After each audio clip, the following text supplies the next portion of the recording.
প্রতিজ্ঞা করছি আমি আমার অযোধ্যাকে আর আমার দাদাকে একবার ওই ষড়যন্ত্রকারীকে আমি পেয়ে যাই, ওকে জীবিত ছাড়বে না এই ভরত।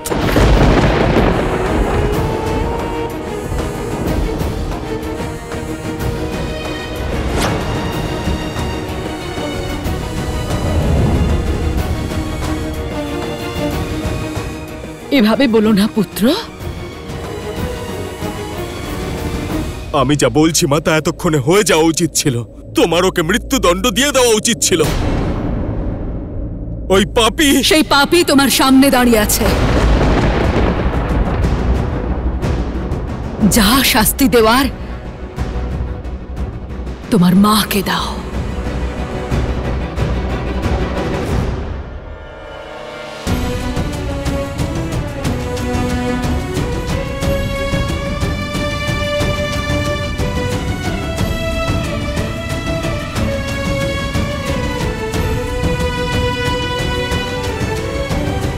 সম্রাসুর যুদ্ধের সময় তোমার পিতার প্রাণ রক্ষা করার কারণে উনি আমাকে দুটো বর দিয়েছিলেন, যা জীবনের যে কোনো মুহূর্তে আমি ওনার থেকে চাইতে পারতাম। আর তুমি এই বর চেয়েছ? এই নিকৃষ্ট চিন্তা তোমার মনে এসেছে? সত্যি কথা বলো মা, এই ভয়ঙ্কর চিন্তা আমার মায়ের মনে এসেছে? তোমার মা, তাই মনে এসেছে।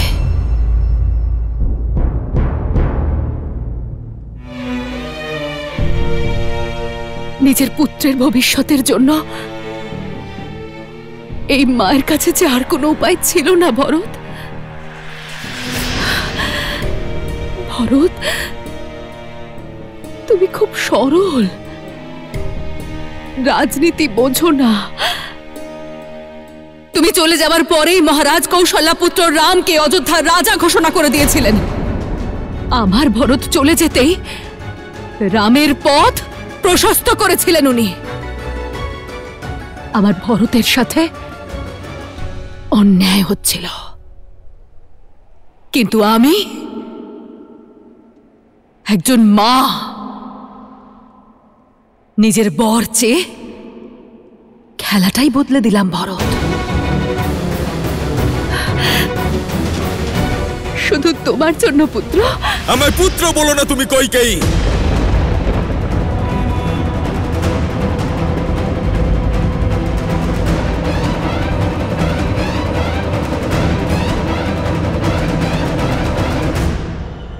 পুত্র বলো না তুমি আমায়।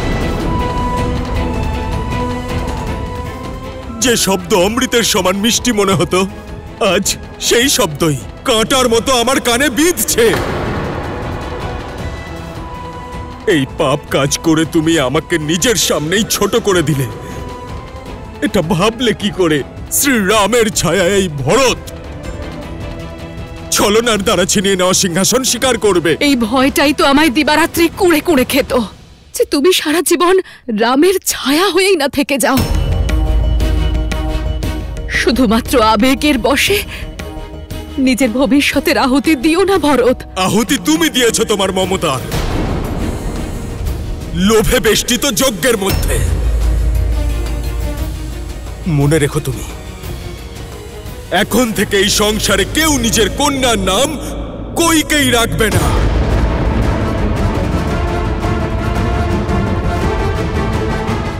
কিন্তু এটাও সত্য যে এই সংসার ভরত নাম শুনলেও সন্দেহ করবে। ভরত, এভাবে বলো না ভরত। আমি যা করেছি তোমার জন্য করেছি, যাতে তুমি একজন দাস হিসেবে নয়, রাজা হিসেবে বাঁচতে পারো। আর আরো একটা সত্যি হলো যে তোমার পথ থেকে রাম নামক কাঁটার সঙ্গে সঙ্গে লক্ষণ আর সীতাও বনে চলে গেছে।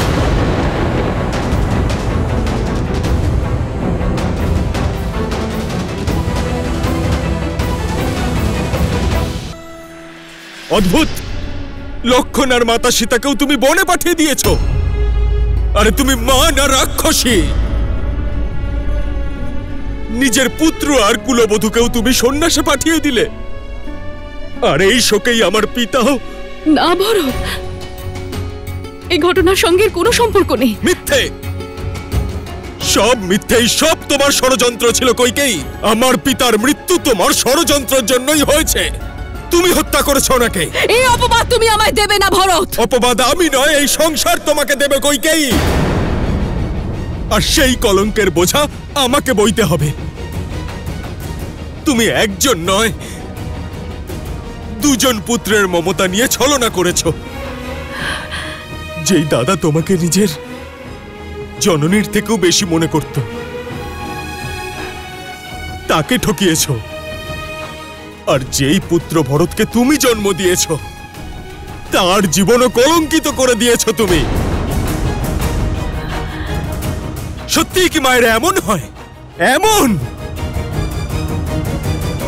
কথায় বলে যে একজন পুত্র কুপুত্র হতে পারে, কিন্তু একজন মা কুমাতা হতে পারে না।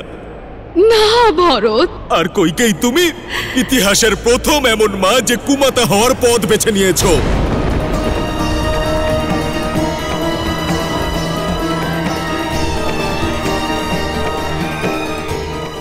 আমি যা করেছি ভরত, তোমার জন্য করেছি, তোমার মোহে করেছি ভরত। থামো, থামো। মাতা পিতার কর্তব্য সন্তানদের উচিত পথ দেখানো, বোনের পথ দেখানো নয়। এই পাপের কলঙ্ক মুছতে আমার গোটা জীবনও কম পড়ে যাবে। না ভরত, তোমার জন্যই আমার দাদা আর আমার মা না জানি আমার ব্যাপারে কি না কি ভাবছে।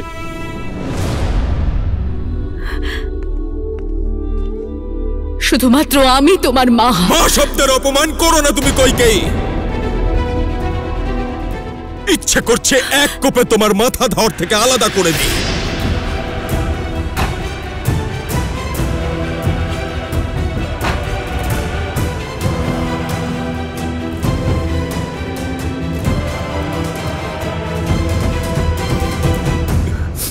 কিন্তু আমার এই সিদ্ধান্ত আমার দাদাকে আরো কষ্ট দেবে, কিন্তু শাস্তি তো পাবেই। যে পুত্রমোহ আর যেই সম্পর্কের জন্য তুমি আমার স্বর্গের মতো অযোধ্যাকে নরক করে দিয়েছো, আজ সেই সম্পর্ক ভাঙছি আমি। আজ থেকে তুমি আমার জন্য শুধু মহারানী কইকেয়ী, আর কিচ্ছু না। ভরত, এই শাস্তি আমাকে দিও না পুত্র। আজ আমি এখানে প্রতিজ্ঞা করছি যে সত্তার সিংহাসনের জন্য তুমি এত বড় ষড়যন্ত্র করেছো, সেটা কোনোদিনও সম্পূর্ণ হতে দেব না আমি। ওই অযোধ্যার সিংহাসন কোনোদিনও স্বীকার করব না আমি। আর না তো এই কক্ষে আমি কোনোদিনও পা রাখব। ভরত, ভরত শোনো। আমি রঘুকুল কুমার ভরত তোমাকে পরিত্যাগ করছি কইকেয়ী। ভরত, ভরত, ভরত! আমি কি করে ফেললাম? আমি কি করে ফেললাম? ভরত, আমাকে ক্ষমা করে দাও ভরত। ভরত,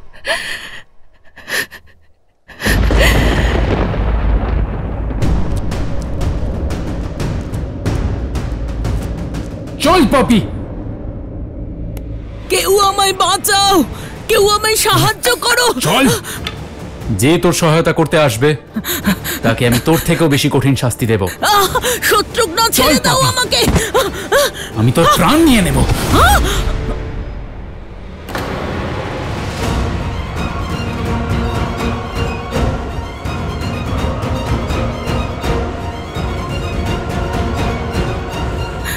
ভরত, ভরত, আমায় সাহায্য করো, আমায় সাহায্য করো ভরত। সরে যাও দাদা, এই পাপীকে আমার হাত থেকে কেউ বাঁচাতে পারবে না। শত্রুঘ্ন,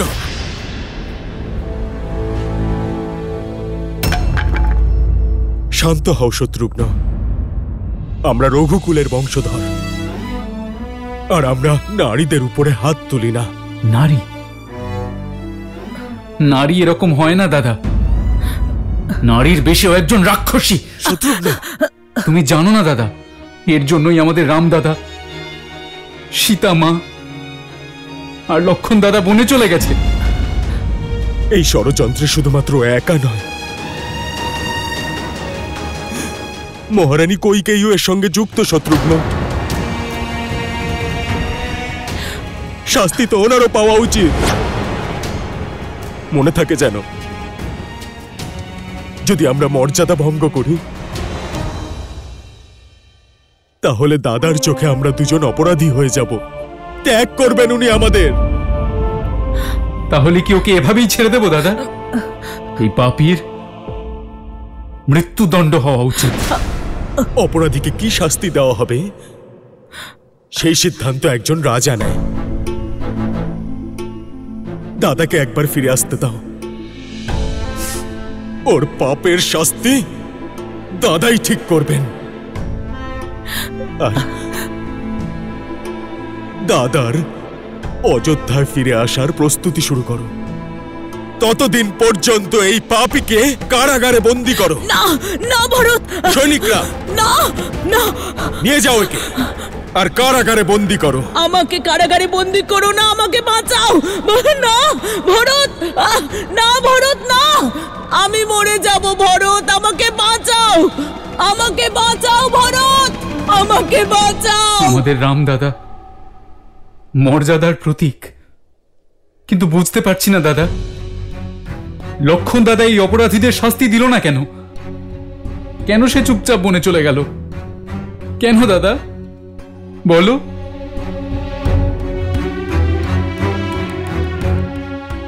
এই কারণে লক্ষণ সৌভাগ্য বেছে নিয়েছে, দাদার সঙ্গে থাকার গর্বকে বেছে নিয়েছে। যদি আমরাও লক্ষণের জায়গায় থাকতাম, তাহলে আমরাও দাদার মতনই মর্যাদা লঙ্ঘন করতে পারতাম না।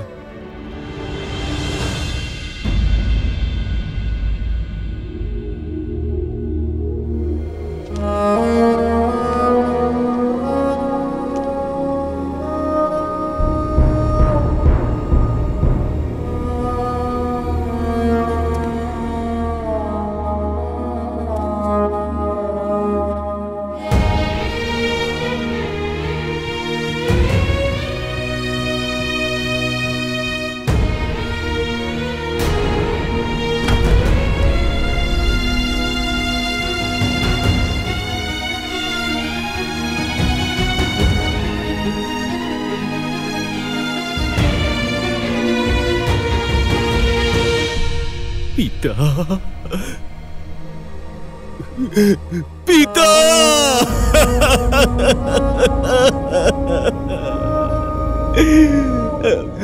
অনেক বড় অপরাধ করেছি আমি।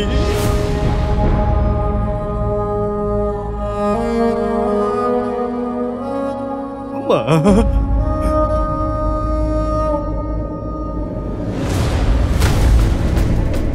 ভরত, হবু রাজার এইভাবে বিলাপ করা শোভা পায় না। অভিনন্দন যুবরাজ। পিতার মৃত্যুকে আশ্রয় করে রাজ সিংহাসন পেয়েই গেলে তুমি। আজ মহারানী কৈকেয়ী তো নিশ্চয়ই খুব আনন্দিত, নিশ্চয়ই খুব গর্বিত। রঘুকুলে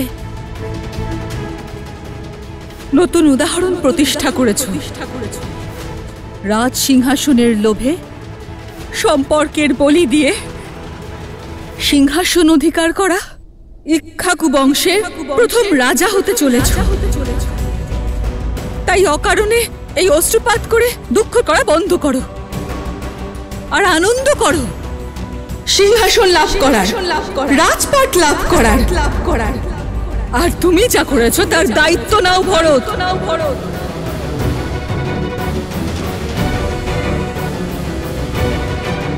না মা, এরকম বলো না।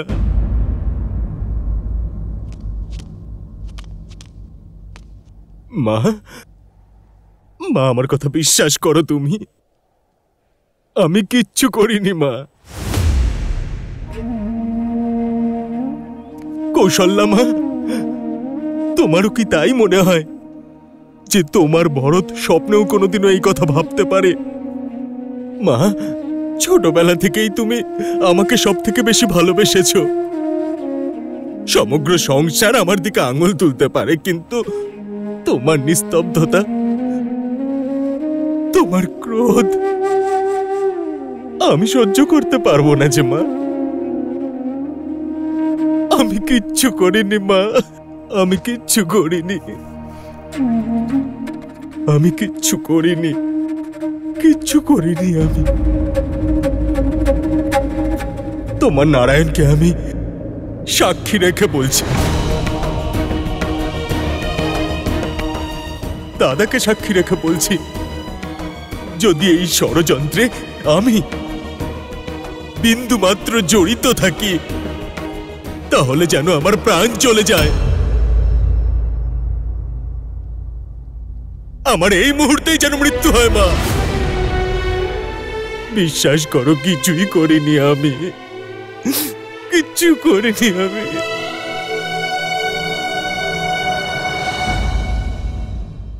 যে মা জন্ম দিয়েছে সে তো কুকর্ম করেছে, কিন্তু মা তুমি দাদাকে যাওয়ার অনুমতি কেন দিলে? রাম তো আমার কথা শোনেনি। আমার একটা কথা রাখবে?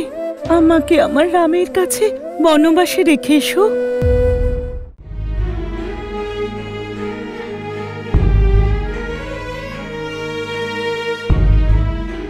আর কখনো এই কথা বলো না।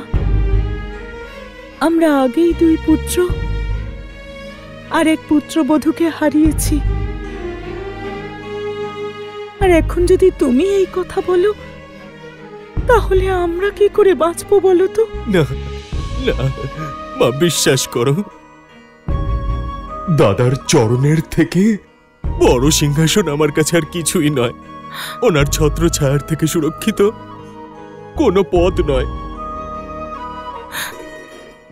যে মা জন্ম দিয়েছে সে তো কুকর্ম করেছে, কিন্তু মা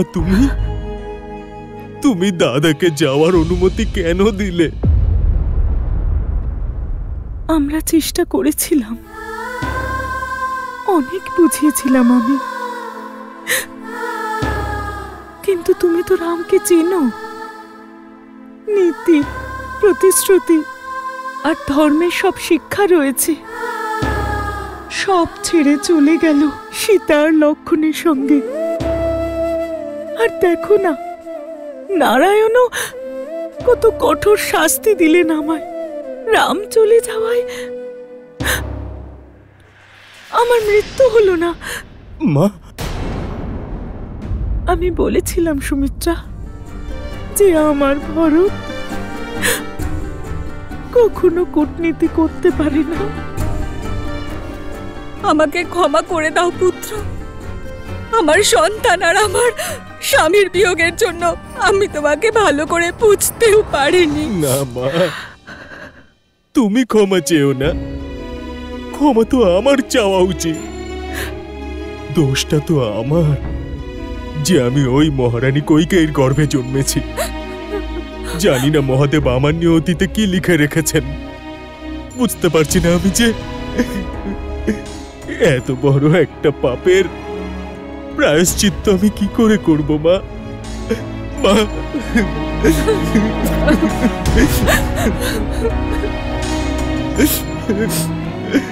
মা, মা,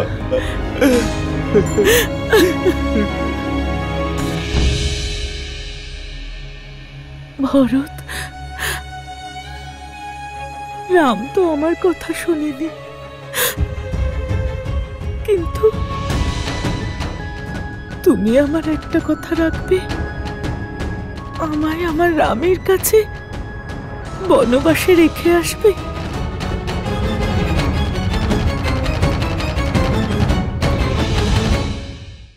কুমার ভরত, মহারাজের অস্থি বিসর্জন করুন। মহারাজের অস্থির বিসর্জন ওনার জ্যেষ্ঠ পুত্রের হাতেই হওয়া উচিত। শ্রীরামের এই দাস বনে গিয়ে আমার দাদা রাম, মায়ের সমান সীতা মা আর আমার অনুজ লক্ষণকে পুনরায় অযোধ্যায় ফিরিয়ে আনবো।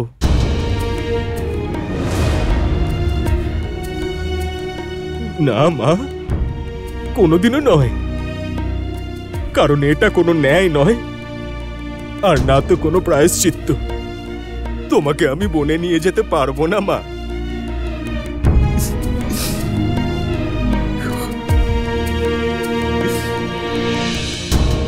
বরং যারা বনবাসী হয়ে গিয়েছেন ওনাদেরকে পুনরায় অযোধ্যায় ফিরিয়ে নিয়ে আসবো আমি। আমার দাদা রাম, আমার সীতা মা আর আমার প্রিয় অনুজ লক্ষণকে পুনরায় অযোধ্যায় ফিরিয়ে আনবো আমি। ধন্য তুমি কুমার ভরত, ধন্য তুমি।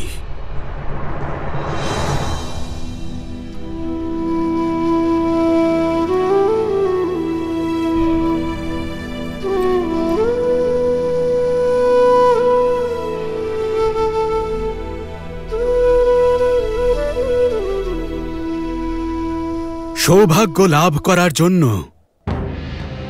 সকলে ধর্মকে অনায়াসে ত্যাগ করে, কিন্তু তুমি ধর্মের পথ অনুসরণ করবে বলে সৌভাগ্যকে ত্যাগ করছো। তোমার এই সিদ্ধান্ত, তোমার এই সমর্পণ ধর্ম পালনের দৃষ্টান্ত হয়ে থাকবে।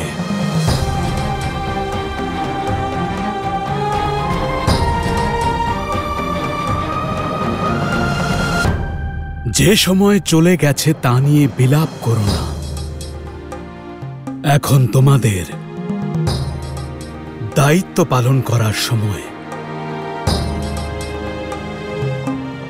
নিজেদের মনকে শক্ত করো, চোখের জল মুছে নাও পুত্র, আর নিজের পিতা রাজা দশরথের শেষকৃত্যের আয়োজন আরম্ভ করো।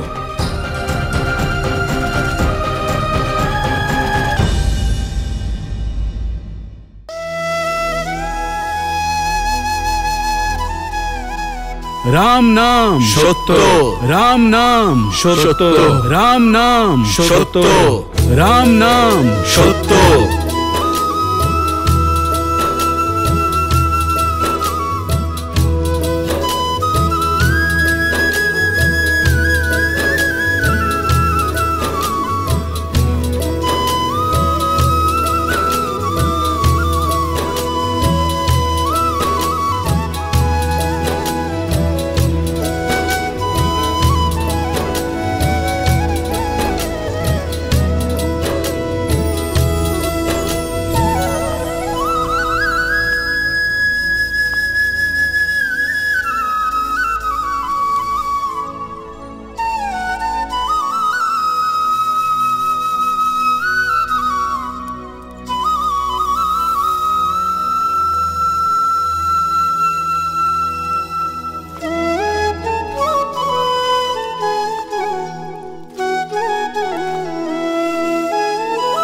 तात हृदय धीरज धरहु, करहु जो अवसर आजू।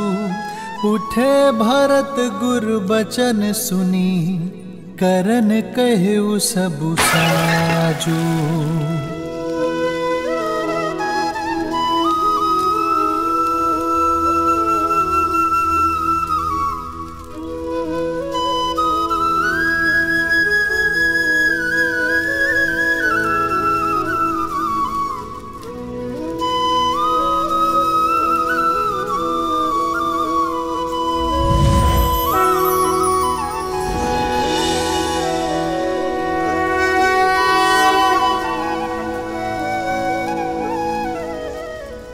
পিতা,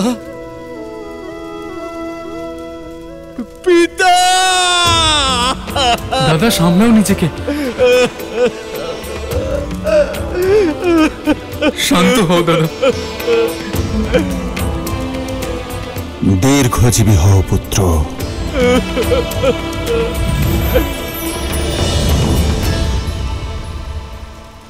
ॐ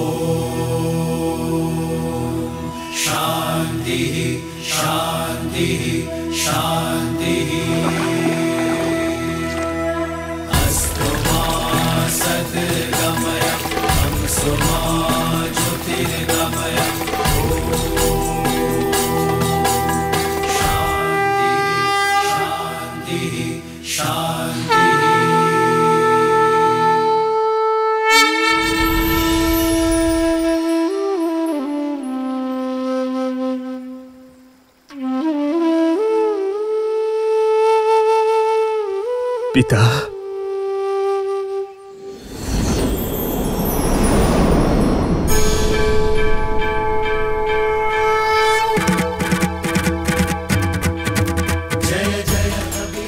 আমি প্রসন্ন হয়েছি মনু। বর চাও। একটাই প্রত্যাশা আমার প্রভু, আপনি আমার পুত্ররূপে জন্মগ্রহণ করুন। রাম নাম সত্য, রাম নাম সত্য।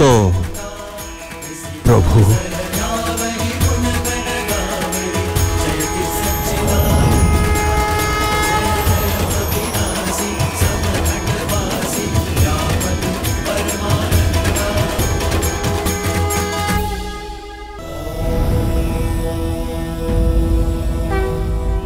দেবী হয়ে মৃত্যু শোক পালন করছেন, ভুলে গেলেন শেষই শুরু। আর এমনিতে মৃত্যু হল এক নতুন যুগ সূচনার আনন্দের আরম্ভ। দশরথ তার সম্পূর্ণ জীবন ধর্ম আর কর্তব্যের পথে কাটিয়েছেন। তার কর্মের দ্বারাই নিজেকে সাধারণ থেকে অসাধারণ করে তুলেছেন। কিন্তু এখন পৃথিবীতে তার সময় শেষ হয়েছে, আর শ্রীরামের সময় শুরু হলো। তাই এ যে উৎসবের সময়, তাই না দেবী? আমি দশরথের মৃত্যুর নয়, একজন মাতৃমমতার হত্যার শোক পালন করছি মহাদেব। আমি জগৎ জননী, তাই এক জননীর কর্ম আমার হৃদয়কে আঘাত করেছে। যেই চোখে সর্বদা সন্তান স্নেহ বিরাজ করত, সেই চোখ আজ সন্তান বিয়োগে দৃষ্টিহীন হয়ে গেল। দশরথের থেকে তার পুত্র এবং প্রাণ দুটোই ছিনিয়ে নেওয়া হলো। এতে কারোরই কোনো দোষ নেই দেবী। শ্রীমদ্ রামায়ণের এই কাহিনীতে প্রত্যেক ব্যক্তি নিজের নিজের কর্তব্য পালন করছেন। কইকেয়ী যদি না থাকতেন, তার দুই বরদান যদি না থাকত, তাহলে শ্রীরাম বনবাসে যেতেন কিভাবে? কিভাবে শ্রীরাম এই সংসারে মর্যাদার স্থাপন করতেন? বাস্তব তো এটাই দেবী, যে সংসারকে পাপের হাত থেকে মুক্তি দেওয়ার জন্য কইকেয়ী আর তার দুই বরদানের গুরুত্ব ছিল অপরিসীম। আবার এ কথাও সত্য দেবী, সংসারকে ধর্ম শিক্ষা দেওয়া এই মহান কাহিনীতে কইকেয়ীর যোগদান কতটা গুরুত্বপূর্ণ, কতটা মহান, তা তিনি নিজেই জানেন না। নিজের নাম, নিজের সম্মান, এমনকি নিজের মনের শান্তিও আহুতি দিয়েছেন তিনি। আর শ্রীরামের জীবনকে সংসারের উত্থানের পথে এগিয়ে দিয়েছেন। তাই সংসারকে কথা মনে রাখতে হবে যে শ্রীমদ্ রামায়ণের এই মহান কাহিনীতে যতটা গুরুত্বপূর্ণ শ্রীরামের ত্যাগ, ততটাই গুরুত্বপূর্ণ কইকেয়ীর স্বার্থ।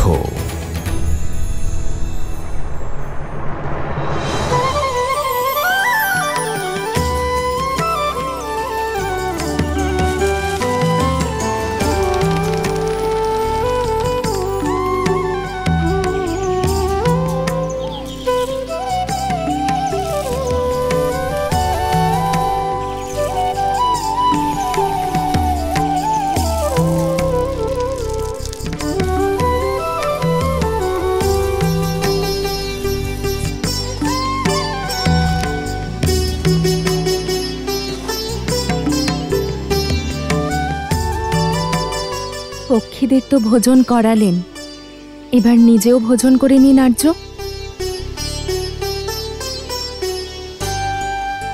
কি দেখছেন আপনি? আমার সৌভাগ্য, যা অযোধ্যার রাজভবনে হয়তো কখনোই দেখতে পেতাম না। কত সহজভাবে মিথিলার রাজকুমারীর পদ, অযোধ্যার যুবরানী হওয়ার প্রতিষ্ঠা, সবকিছু ছেড়ে দিয়ে তুমি এই কঠিন পরিস্থিতিতে মানিয়ে নিচ্ছ, এক বনবাসিনীর মতো। বনবাসিনী নয়, আপনার সঙ্গিনী আর্য। আপনি তো আমার প্রেম আর আমার প্রেরণাও। এই নিন। তোমার ভোজন কোথায় সীতা? আগে আপনি গ্রহণ করুন, তারপর আমি করব। তা কিভাবে সম্ভব, যখন প্রেম, পদ এবং পরীক্ষা সমান? তাহলে পার্থক্য কেন সীতা? বসো। जन्म जन्म का है ये संगम, राम रतन सीता वैभव धन। एक है पौरुष एक समर्पण, एक है रूप तो दूजा दर्पण। राम है लोचन सीता दृष्टि, राम है बादल सीता वृष्टि। राम सिया राम सिया राम सिया राम, राम सिया राम सिया राम, राम सिया राम सिया राम सिया राम, राम सिया राम सिया राम।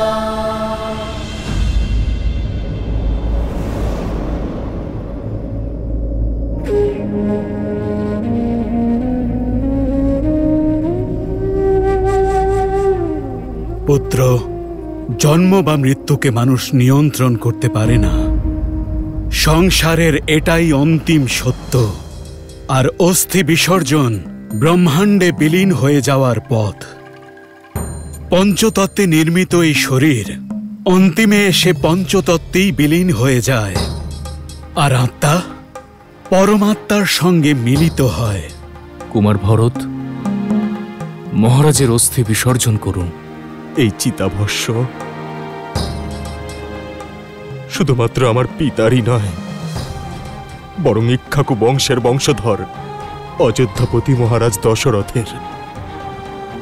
ওনার চিতাভস্যের বিসর্জন তিনি করতে পারেন, যিনি মহারাজের উদ্দেশ্য আর ওনার দায়িত্ব নিজের কাঁধে তুলে নিতে সক্ষম, যিনি অযোধ্যার সিংহাসনের প্রকৃত উত্তরাধিকারী। মহারাজের চিতাভস্যের বিসর্জন ওনার জ্যেষ্ঠ পুত্রের হাতেই হওয়া উচিত, অর্থাৎ আমার নয়, দাদা রামের হাতে।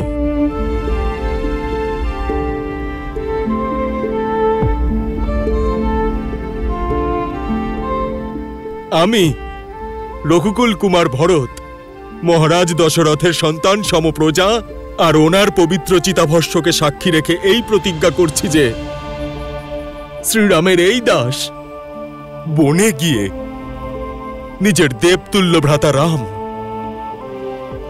মাতৃতুল্য দেবী সীতা আর আমার প্রিয় অনুজ লক্ষণকে পুনরায় অযোধ্যায় ফিরিয়ে আনব।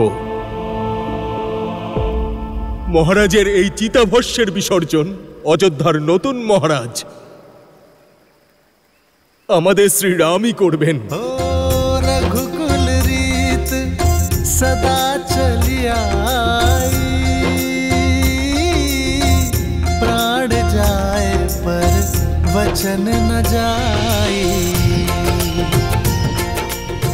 গতবার চোখ লেগে গেছিল বলে শ্রীরাম সামনে থেকে অদৃশ্য হয়ে গিয়েছিলেন, কিন্তু এবার চোখের পাতা পড়তেই দেব না, আর আমাদের প্রভু শ্রী রামকে অবশ্যই ফিরিয়ে আনবো। राम सिया राम जय जय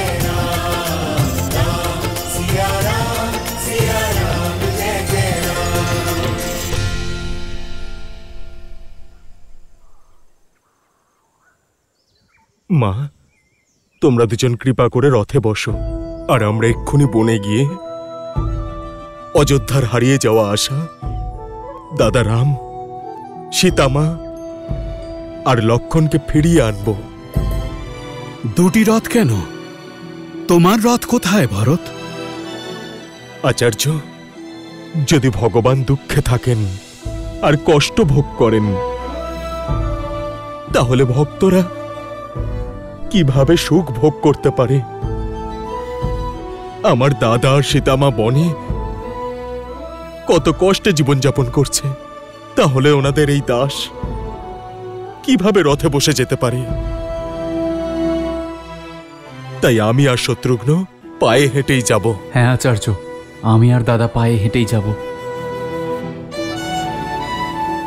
এসো মাতা। দাঁড়াও!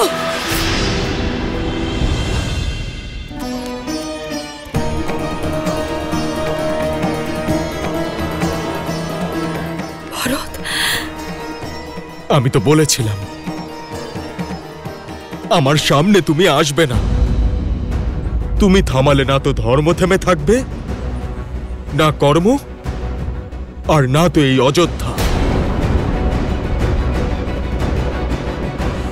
অনুরোধ করছি আমি, আর কোনো ছলনা করো না তুমি। আমি সিদ্ধান্ত নিয়ে ফেলেছি, দাদা রামকে আবার অযোধ্যায় ফিরিয়ে আনবো আমি। আমি এখানে তোমাদের আটকাতে আসিনি, তোমাদের সবার সঙ্গে যেতে চাই। যে অপরাধ আমি করেছি তার প্রায়শ্চিত্ত করতে চাই, আমার রামকে ফিরিয়ে আনতে চাই। আমার রাম আমার কারণে চলে গেছে, আমি না বললেও ফিরে আসবে না ভরত।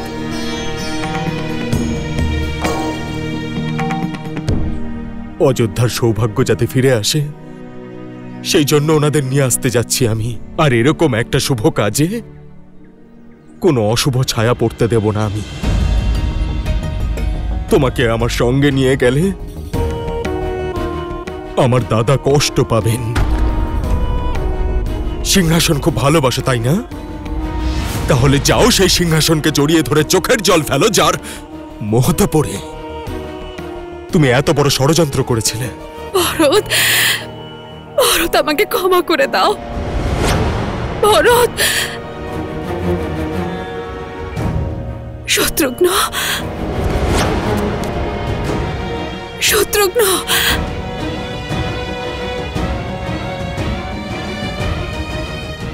দিদি, তুমি আমাকে একটু বিশ্বাস করো। আমি যে একটা বিরাট পাপ করে ফেলেছি দিদি, সেই পাপ আমি ধুতে চাই। প্রায়শ্চিত্ত করার একটা সুযোগ দাও দিদি।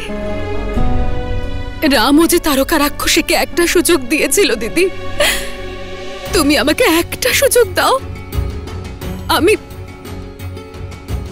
আমি আমার রামের কাছে ক্ষমা চাইতে চাই, আমার সীতার কাছে, আমার লক্ষণের কাছে ক্ষমা চাইতে চাই দিদি। আমাকে দেওয়া প্রতিশ্রুতির কারণে ওদের বনবাসে যেতে হয়েছে দিদি, সেই প্রতিশ্রুতি ভাঙতে চাই আমি। আমি আমার কথা ফিরিয়ে নিতে চাই। শুধু একটা সুযোগ দিদি।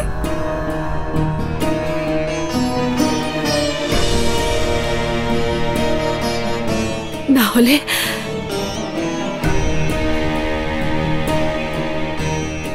আমি এখানেই নিজের প্রাণ ত্যাগ করব দিদি, এখানেই প্রাণ ত্যাগ করব।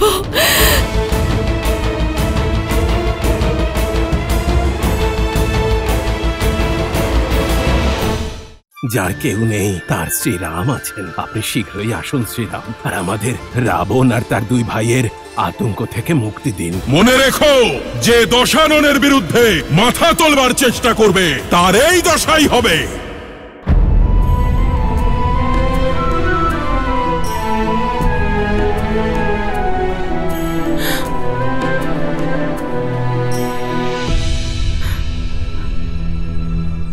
ভরত, কৈকেয়ীও আমাদের সঙ্গে যাবে।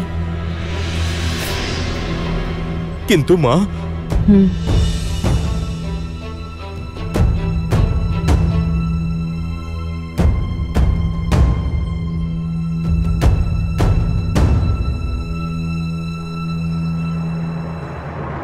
आदर्श और मर्यादा की है ये कथा महापावनम, काटे मद श्री से मिला दे श्रीमद् रामायणम, श्रीमद् रामायणम, श्रीमद् रामायणम।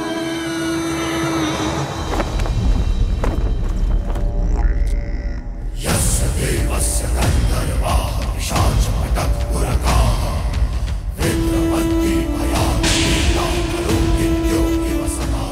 এ কেবল রাবণের শত্রুর মস্তক নয়, লঙ্কার শত্রুর মস্তক। এ তাদের সকলের নিয়তি যারা রাবণের উপর সন্দেহ করে, আর তাদের সকলের কাছে দৃষ্টান্ত যারা লঙ্কার অস্তিত্ব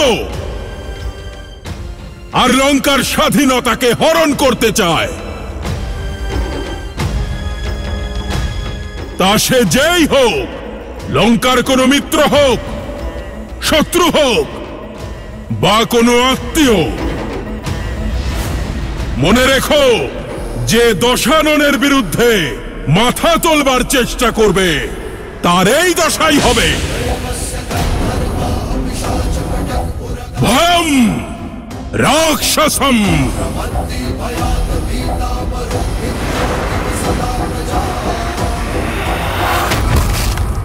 লঙ্কেশ দশাননের জয়! লঙ্কেশ দশাননের জয়! লঙ্কেশ দশাননের জয়! লঙ্কেশ দশাননের জয়!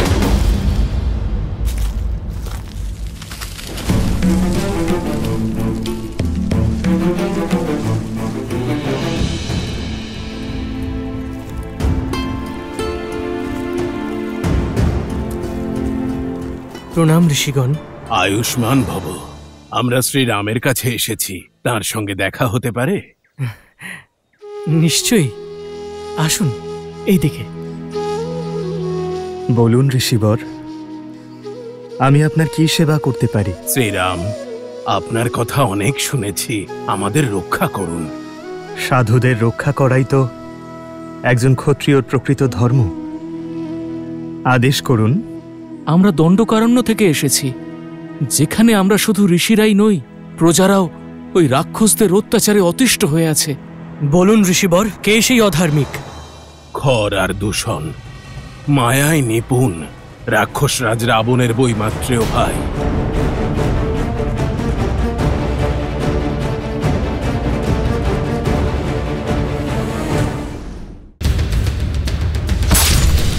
এই সতর্কবার্তা কিসের? সাবধান অযোধ্যা নরেশ ভরত, আমার শরীরে যতক্ষণ প্রাণ আছে আমি আপনাকে এগোতে দেব না। লঙ্কাধিপতি রাবণের শুধুমাত্র একটাই উদ্দেশ্য, ভয় আর শক্তি দিয়ে সম্পূর্ণ জগৎকে নিজের অধীনস্থ করা। তার সঙ্গে ধর্ম আর ন্যায়ের পথকে নষ্ট করা, আর চারিদিকে আতঙ্কের পরিবেশ সৃষ্টি করা। শ্রীরাম, আপনি যেমন তারকা বনকে তারকা মুক্ত করেছেন, সেভাবে আমাদের বনকেও খর আর দূষণের আতঙ্ক থেকে মুক্ত করুন। প্রজাদের সুরক্ষা এবং সাধুদের সেবা করা রঘুবংশের পরম্পরা ঋষিবর, আমরা তার থেকে বিমুখ হতে পারি না। আপনি নিশ্চিন্ত থাকুন। আমার দৃঢ় বিশ্বাস, চিত্রকূটে অবশ্যই কোনো উদ্দেশ্য আমাদের জন্য অপেক্ষা করছে, যে কারণে ঋষি ভরদ্বাজ আমাদের এখানে থাকার পরামর্শ দিয়েছেন।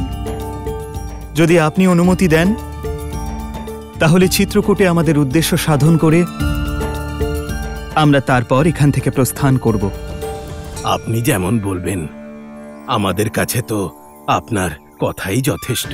আমরা বিশ্বাস করি যার কেউ নেই তার শ্রীরাম আছেন।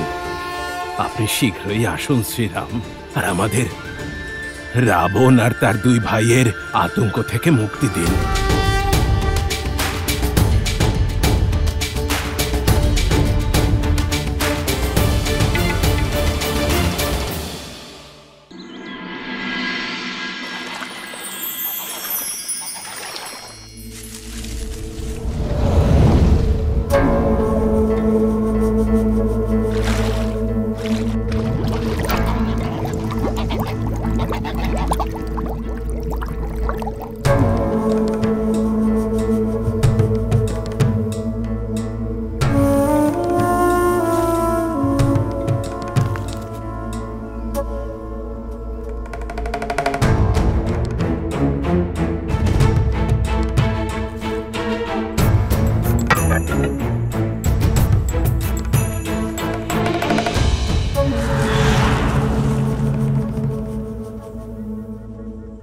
অদ্ভুত অলৌকিক সৌন্দর্য এই নারীর,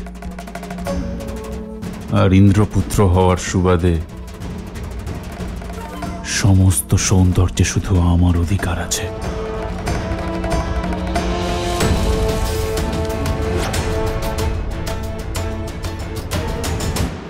সীতা, হ্যাঁ? কেবল হ্যাঁ? ঘুরে একবার দেখবেও না? পিছনে ফিরে দেখার লাভ তো তখনই যখন আপনি সেটা সামনে নিয়ে আসবেন, যেটা আপনি পিছনে হাতে লুকিয়ে রেখেছেন।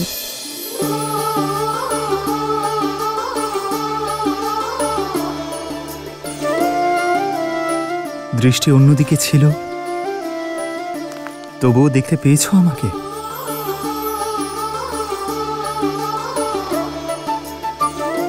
কারণ নিজের রামকে দেখার জন্য সীতার দৃষ্টির প্রয়োজন নেই আর্য। जन्म जन्म का है ये संगम, राम रतन सीता वैभव धन। এটা তোমার জন্য সীতা। খুব সুন্দর।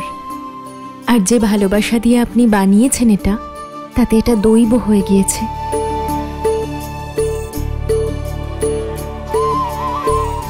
আপনি এটা শুধু দেখানোর জন্য বানিয়েছেন? তাহলে নিজেই পড়িয়ে দিন।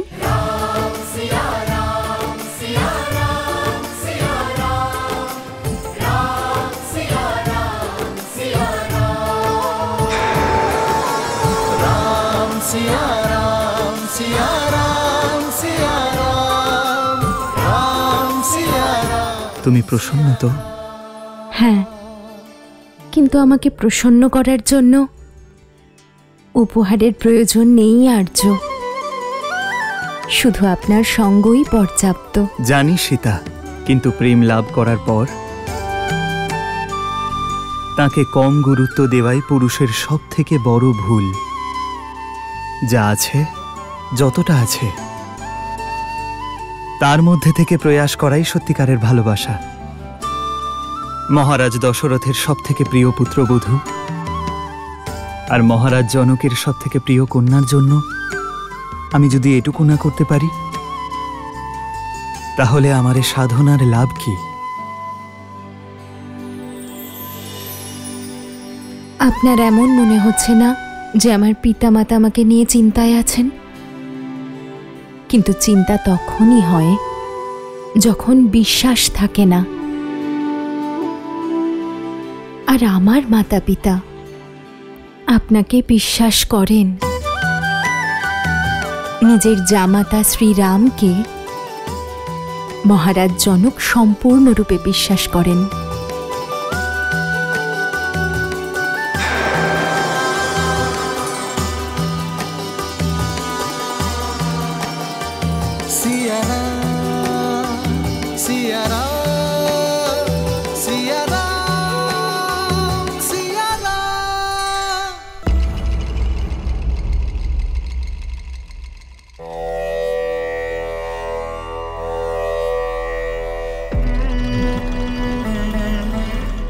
জয় তিলক দিচ্ছ, কিন্তু তোমার হাত কাঁপছে।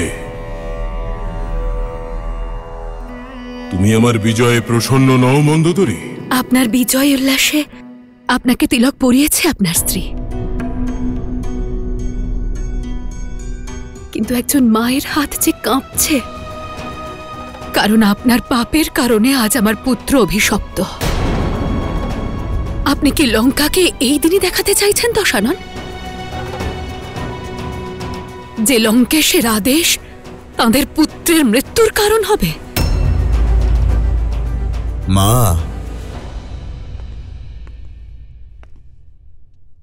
যে অভিশাপ কখনো সত্য হবেই না, সেই শাপে কিসের ভয়? আর আমার পূর্ণ বিশ্বাস আছে, আমার পিতা আমায় এমন কোনো নির্দেশ দেবেন না যেখানে আমার মৃত্যু আসন্ন হবে। আপনি লঙ্কার মহারানী, ভয় পেয়ে থাকা আপনাকে শোভা দেয় না। এই মহারানী তোমার মা পুত্র? এই অভিশাপের ভয় এই মায়ের মন থেকে কোনো দিনও যাবে না। অভিশাপ আর বরদান এক বীরের জীবনের অংশ হয় মন্দোদরী, কিন্তু একজন পিতা তোমায় কথা দিচ্ছে যতক্ষণ আমার শ্বাস চলবে আমার পুত্রের উপর কোনো সংকটের ছায়া পড়তে দেব না। পাপ আর অভিশাপ তাদের পরিণামে পৌঁছনোর পথ প্রশস্ত করেই নেয় লঙ্কেশ। পাপ আর পুণ্যের অর্থ এত সরল নয়। তোমার মায়ের মন থেকে এই ভয় দূর করার একটাই উপায় আছে মেঘনাদ। যাও, তপস্যা করে ব্রহ্মাদেবকে প্রসন্ন করো আর ওনার থেকে মায়াযুদ্ধের বর চাও। একবার যদি তুমি এই বর লাভ করো তাহলে কোনো অভিশাপে তোমার কোনো ক্ষতি হবে না। যথা আজ্ঞা পিতা। লঙ্কার সমৃদ্ধির জয় হোক। আশীর্বাদ করুন। যশস্বী ভব।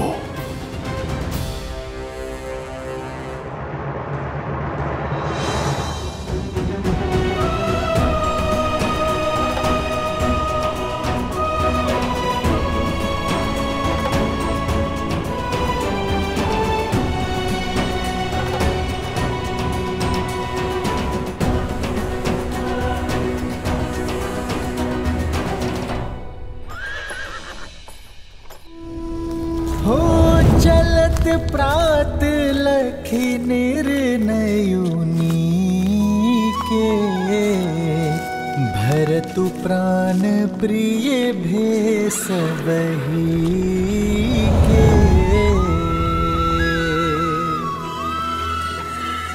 मुनि ही बंदी भरत ही सिरुनाई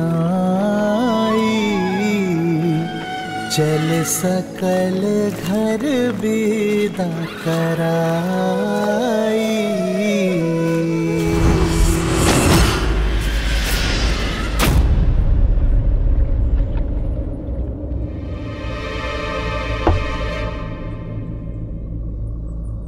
এই সতর্কবার্তা কিসের?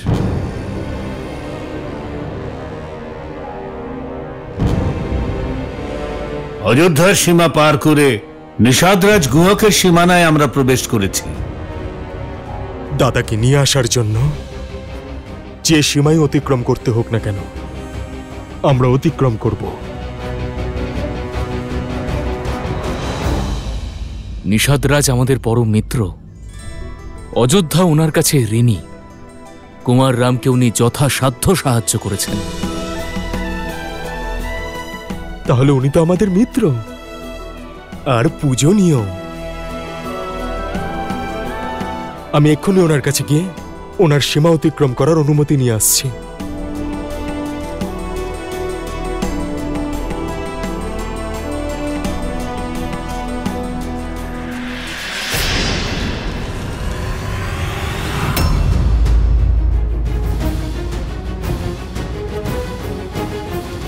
সাবধান, সাবধান, সাবধান অযোধ্যা নরেশ ভরত। নিষাদ রাজ্যের সীমা পার করে শ্রীরামকে কোনো সংকটে ফেলতে দেব না আমি আপনাকে। আপনি আসলে আমাকে ভুল ভাবছেন। আমি তো শুধু আপনার কাছে। ঠিকই বুঝেছি। দেবতুল্য শ্রীরামকে অযোধ্যা থেকে নিষ্কাশিত করার পরেও তৃপ্ত হয়নি আপনার আত্মা যে এখানে এই সেনাবাহিনী নিয়ে আক্রমণ করতে চলে এলেন। আর এক পাও এগোনোর চেষ্টা করবেন না। আমি জানতাম যে শ্রীরামের কাছে আপনি অবশ্যই পৌঁছতে চাইবেন, আর এও জানতাম যে বাধা দিলেই যুদ্ধ হবে। আমরা সংখ্যায় কম হতে পারি, কিন্তু এই যুদ্ধের কথা অযোধ্যা চিরকাল মনে রাখবে।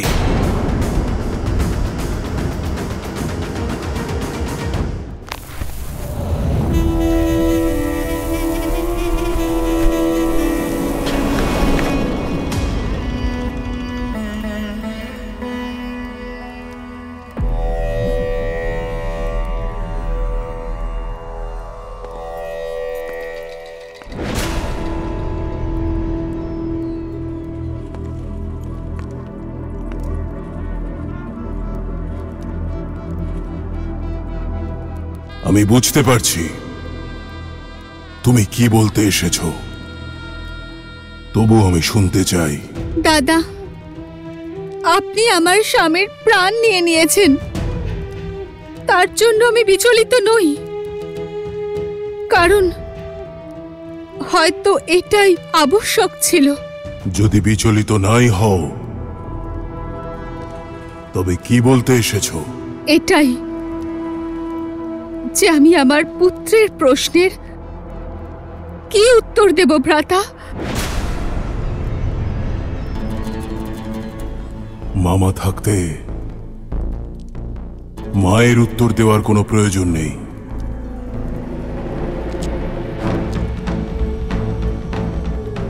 প্রিয় শাম্ভ্রী, তুমি জানো এই সংসারে সকলে ভাবে যে তোমার মামার শরীরে হৃদয় নেই, সে কারো কষ্ট, কারো ব্যথা বোঝে না। কিন্তু তা সত্য নয়। একজন রাজা হওয়া সহজ নয়। এক রাজার কাছে তার রাজ্য, তার প্রজার মঙ্গল, প্রজার সুরক্ষা হলো সর্বোপরি। আমি যা করেছি তা কোনো বিদ্বেষ থেকে করিনি। আমি নিজের রাজধর্ম পালন করেছি। বুঝতে পারছো তো? ভ্রাতা, আমার মনে আপনার জন্য কেবল ভালোবাসা আর সম্মান আছে। জানি আমি, আর তুমিও জেনে রাখো যে তোমাকে আর তোমার পুত্রকে লঙ্কেশ চিরকাল রক্ষা করবে। কিন্তু যদি ও এখানে থাকে, তাহলে পিতার পরিণতি কখনো ভুলতে পারবে না। তোমরা দুজনে দণ্ডকারণ্যে চলে যাও, আমার বৈমাত্রেয় ভাই খরদূষণের কাছে। স্থান আর পরিস্থিতি পাল্টে গেলে তোমার আর কুমার শাম্ভ্রীর পক্ষে বিদ্যুৎ জিহ্বাকে ভুলে যাওয়া সহজ হবে। বুঝতে পারছি ভ্রাতা, আপনার আদেশ আমি পালন করব। আমি তোমার স্বামীকে কেড়ে নিয়েছি, তোমার জীবন নয়। স্ত্রী ধর্ম থেকে মুক্ত তুমি। জীবনের নতুন পথ আর নতুন সঙ্গী বেছে নিতে তুমি এখন স্বাধীন। আমি কথা দিচ্ছি, তোমার যাকে পছন্দ হবে সে তোমার হবে, যে কোনো মূল্যে। এটা রাবণের প্রতিশ্রুতি।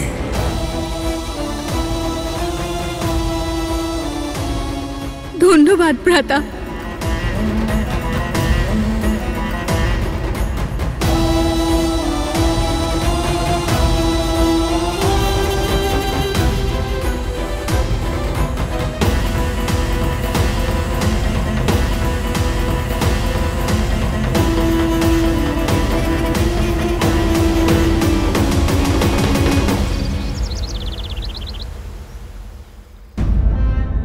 মহারাজ দশরথের মৃত্যু আর আমার সীতা, রাম সীতার লক্ষণকে বনবাসে পাঠানো হয়েছে। এ কি অনর্থ হচ্ছে অযোধ্যায় আর্য? আমার সীতা আর উর্মিলার সঙ্গে অন্যায় করা হচ্ছে। আর্য, আমরা এই মুহূর্তে অযোধ্যা যাব আর নিয়ে আসবো আমাদের কন্যাদের। আমরা ওদের বিবাহ কষ্ট আর যন্ত্রণা সহ্য করার জন্য দিইনি। আমি আমার কন্যা সীতাকে ভালো করেই জানি। শ্রীরামের সঙ্গে বনে যাওয়ার সিদ্ধান্ত তার নিজের, আর কুমার লক্ষণও শ্রীরামের ছায়া। উর্মিলার অনুমতি না নিয়ে তিনি হয়তো বনে যাবেন না। আর এই সম্পর্কের জন্য আমাদের দুজনের কোনো দায়িত্ব নেই।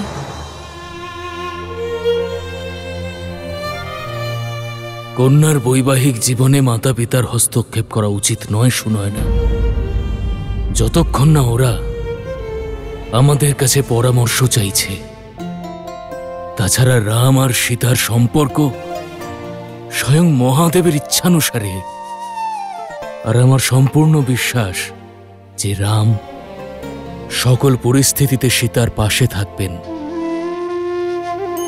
আর যদি ওনাদের কোনো কষ্ট হতো বা সমস্যা হতো, তবে আমাদের সাহায্য ওরা অবশ্যই চাইতেন।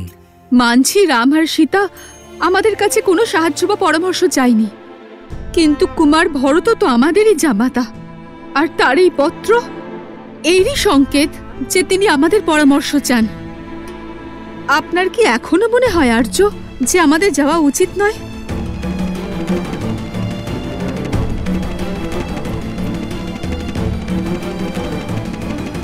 আমার শরীরে প্রাণ থাকতে আমি আপনাকে এক পাও এগোতে দেব না। আপনার আরোপিত করা সব লাঞ্ছনা, সব অপরাধ সঠিক। আমার মতো পাপীর জন্যই আমার দাদা রামকে এইসব কষ্ট সহ্য করতে হচ্ছে। আমাকে হত্যা করুন, কিন্তু আমাকে অযোধ্যা নরেশ বলবেন না। তাতে আমার শ্রীরামকে অপমান করা হবে।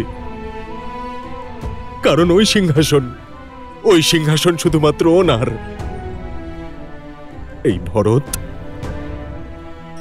কেবলমাত্র নিজের দাদার দাস। আপনি আমার প্রাণ নিতে চাইলে আমার দাদার সঙ্গে একবার সাক্ষাৎ হওয়ার পরেই না হয় নেবেন। কারণ এই যে ভরত আপনার সামনে দাঁড়িয়ে আছে, এটা প্রাণহীন দেহ মাত্র। আত্মা তো বনবাসে চলে গিয়েছে। দয়া করে একবার সাক্ষাৎ করতে দিন। ওনার সঙ্গে সাক্ষাৎ করাটা ভীষণ জরুরি। আমাকে এগিয়ে যেতে দিন, যেতে দিন।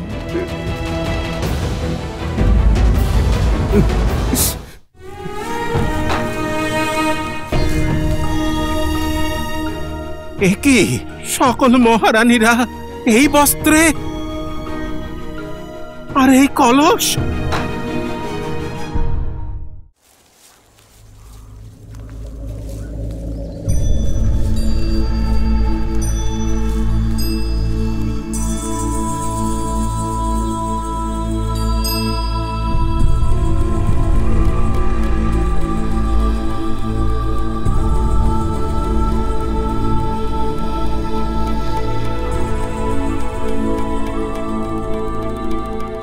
এসব কি? সকল মহারানীরা এই বস্ত্রে আর এই কলস?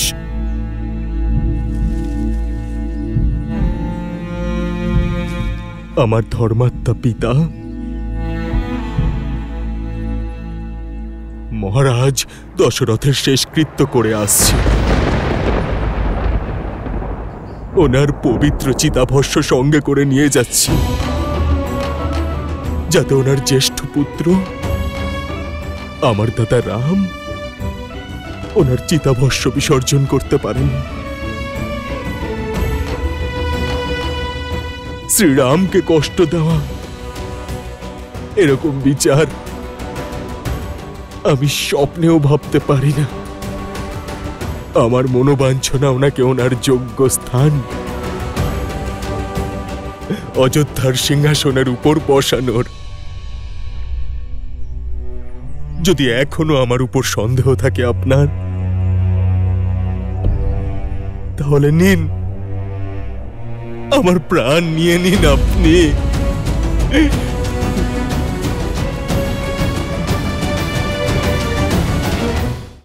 বলুন না কোন দিকে গেছেন উনি? আমি সেখানকার পবিত্র ভূমিকে প্রণাম জানাতে চাই, যেখানে আমার শ্রীরাম ওনার চরণ রেখেছেন। আমি আপনার মনের অবস্থা বুঝতে পারছি, কিন্তু আমি শ্রীরামের দাস, ওনার আদেশ অমান্য করতে পারবো না। ক্ষমা প্রার্থী, আমি আপনার উপর সন্দেহ করেছি, ক্ষমা করবেন।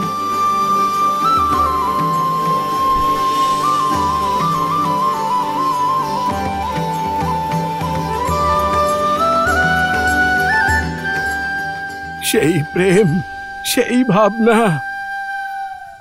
সেই তেজ যা শ্রীরামকে আলিঙ্গন করে আমি অনুভব করেছিলাম। আপনি একদম সঠিক কথাই বলেছেন, ঠিকই বলেছেন। আমার ঠিক সেই রকমই আভাস হলো যেন আমার দাদা আমাকে আলিঙ্গন করলেন। বলুন না কোন দিকে গেছেন উনি? আমি সেখানকার পবিত্র ভূমিকে প্রণাম জানাতে চাই, যেখানে আমার শ্রীরাম নিজের চরণ রেখেছে। বলুন না। আমি আপনার মনের অবস্থা বুঝতে পারছি, কিন্তু আমি শ্রীরামের দাস, ওনার আদেশ অমান্য করতে পারবো না। উনি বলেছেন অযোধ্যার সীমান্ত রক্ষায় আমার মিত্র নিষাদরাজের প্রহরার প্রয়োজন। আমি কোথায় গিয়েছি সে বিষয়ে কাউকে কিছুই বলবেন না, কেউ যেন আমাকে অনুসরণ না করে।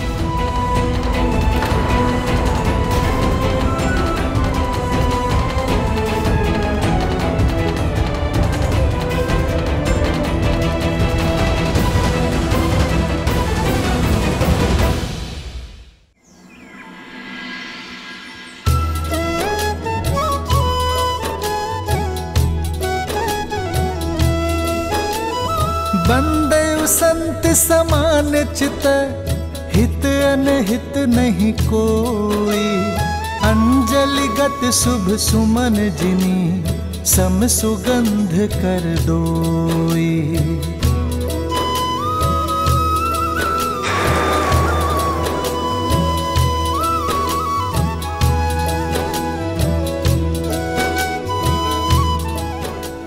রাম রাম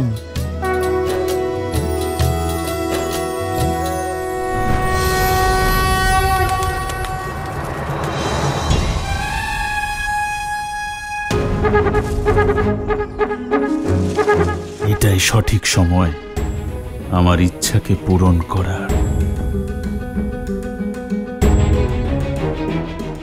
একবার এই সুন্দরীকে স্পর্শ করতে পারলেই আমার ইচ্ছাও পূরণ হয়ে যাবে, আর কেউ জানতেও পারবে না।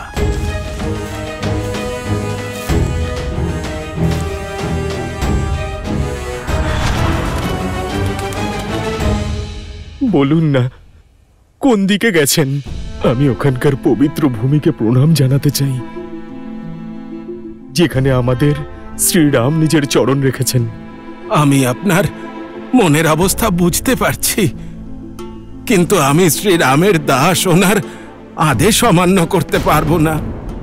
উনি স্পষ্ট নির্দেশ দিয়েছেন যেন ওনাকে কেউ অনুসরণ না করে। ক্ষমা করবেন, ক্ষমা।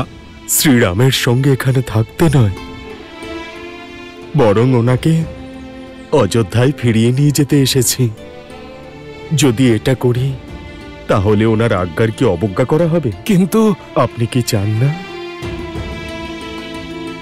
যে আমার দাদা রাম অযোধ্যার সিংহাসনে বসুক?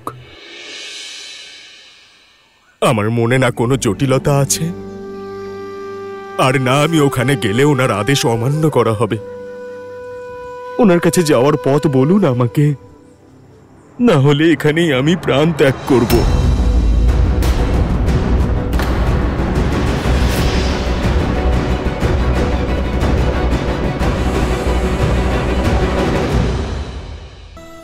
আমি ওনাকে আটকানোর অনেক চেষ্টা করেছি, কিন্তু শ্রীরাম প্রতিশ্রুতি পালনে এতই দৃঢ় যে আমাদের গ্রামে যেতেও উনি রাজি হননি।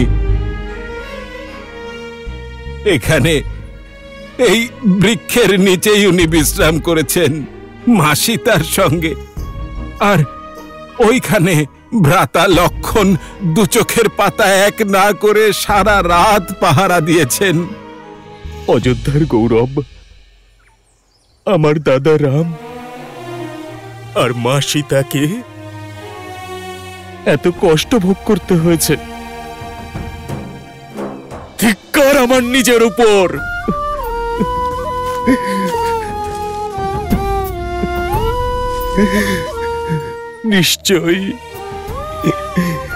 নিশ্চয়ই আমার রাম ভক্তিতে কোনো খামতি ছিল, তাই আমার দাদার প্রতি হওয়া অন্যায়ের আভাস আমি পাইনি।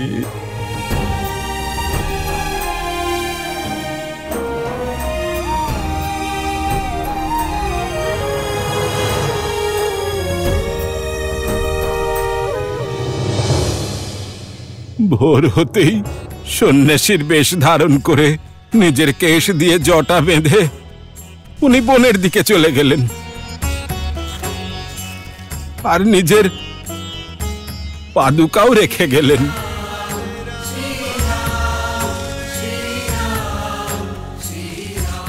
বললেন যে একজন বনবাসীর এই পাদুকার আর প্রয়োজন নেই।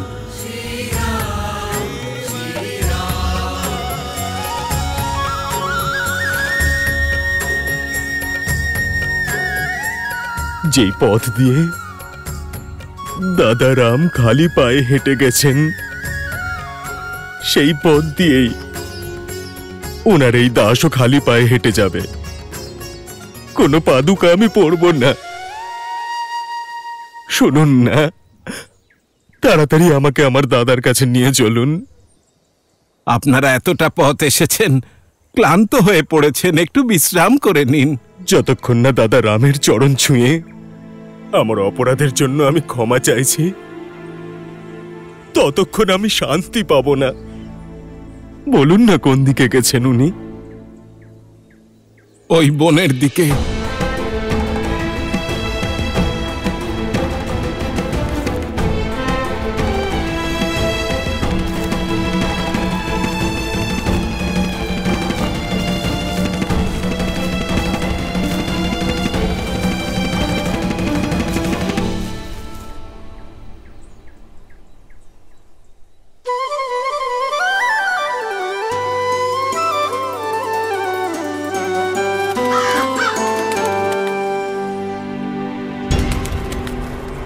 কাকভূষণ্ডী মহাশয়,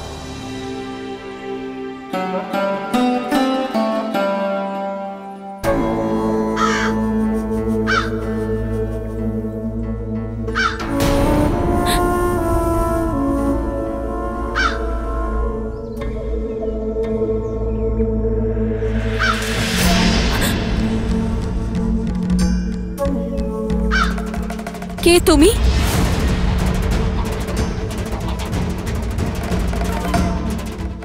এই মুহূর্তে স্বরূপে প্রকট হও, না হলে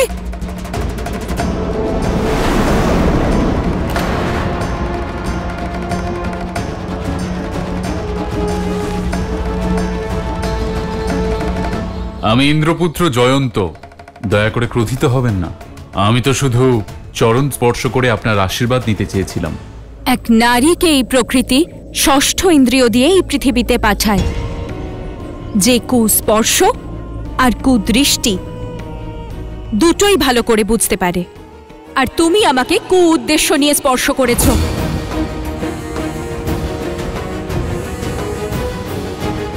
আমার দৃষ্টি আর আমার ভাবনা নিয়ে প্রশ্ন করার কি অধিকার আছে আপনার? মর্যাদা লঙ্ঘন করো না জয়ন্ত। কেন? উনি রূপবতী বলে কি যা খুশি তাই অভিযোগ করবেন? বনবাসী হয়ে এত সাহস? ইন্দ্রপুত্র জয়ন্তকে হুমকি দিচ্ছ? ঠিক আছে, স্পর্শ করেছি আমি তোমাকে কুমনোভাব নিয়ে। কি করবে?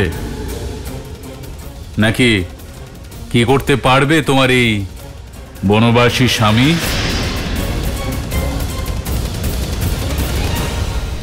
যত বড় পদ তত বড় শাস্তি। কিন্তু আমি তোমাকে একটা সুযোগ দিচ্ছি, এক্ষুনি এই মুহূর্তে সীতার কাছে ক্ষমা চাও। আর যদি না চাই তাহলে কি আছে এখানে যে আমাকে শাস্তি দেবে? রাজপাট ছেড়ে বনে বনে তপস্বীর মতো ঘুরে বেড়াচ্ছ, অথচ অহংকার অহংকার যেমন ছিল তেমনি আছে। দেবরাজ ইন্দ্রের পুত্রের মুখোমুখি হতে চাইছ?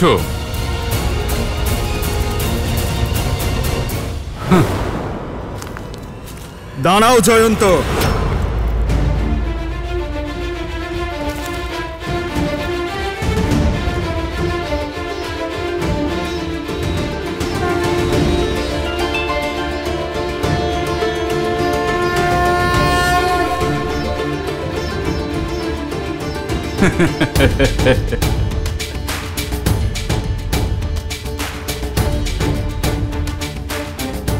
তুমি কি ওই তৃণ দিয়ে আমাকে প্রহার করতে চাও নাকি?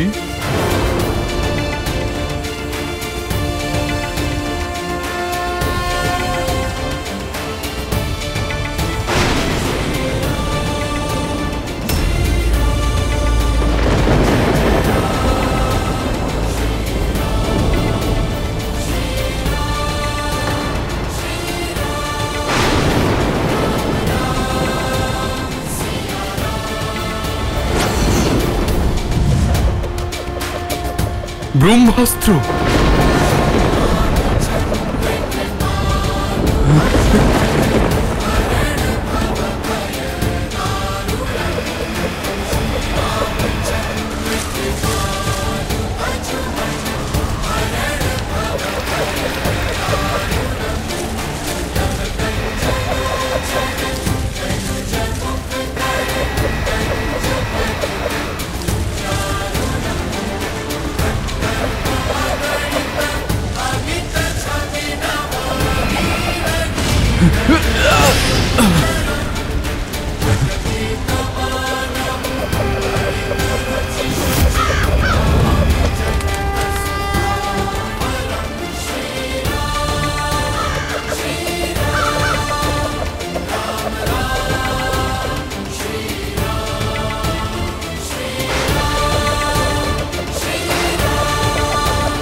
শ্রীরাম, শ্রীরাম রক্ষা করুন আমাকে।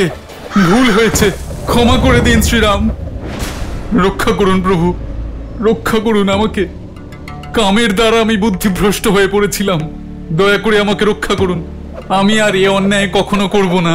আমি পরস্ত্রীকে মায়ের সম্মান দেব। আমায় প্রাণ ভিক্ষা দিন। যুগ যাই হোক না কেন, সময় যেরকমই হোক না কেন, একজন নারীর সম্মান নষ্ট করা সর্বদা মহাপাপের শ্রেণীতেই গণ্য হয়। দরিদ্রের আত্মসম্মানে যদি আঘাত করো, তাকে বিরক্ত করো, তাহলে একটি কাঠিও তোমাকে ব্রহ্মাস্ত্রের মতো আঘাত করবে। কিছু অপরাধের জন্য ক্ষমা নয়, শিক্ষা দিতে হয়। একজন নারীর সম্মান নষ্ট করার জন্য স্বয়ং তোমার পিতাও রক্ষা পাননি, আর সহস্র আঘাত নিয়ে ঘুরে বেড়াচ্ছেন। তাহলে তুমি কি করে রক্ষা পাবে? তুমি আমার কাছে ক্ষমা চেয়েছ, তাই তোমার প্রাণ নাশ করলাম না। যে কুৎসিত লালসার দৃষ্টি দিয়ে তুমি আমার সীতাকে দেখেছ, যে কামনার মনোভাব নিয়ে তুমি তাকে স্পর্শ করেছ, তার শাস্তি তুমি অবশ্যই পাবে।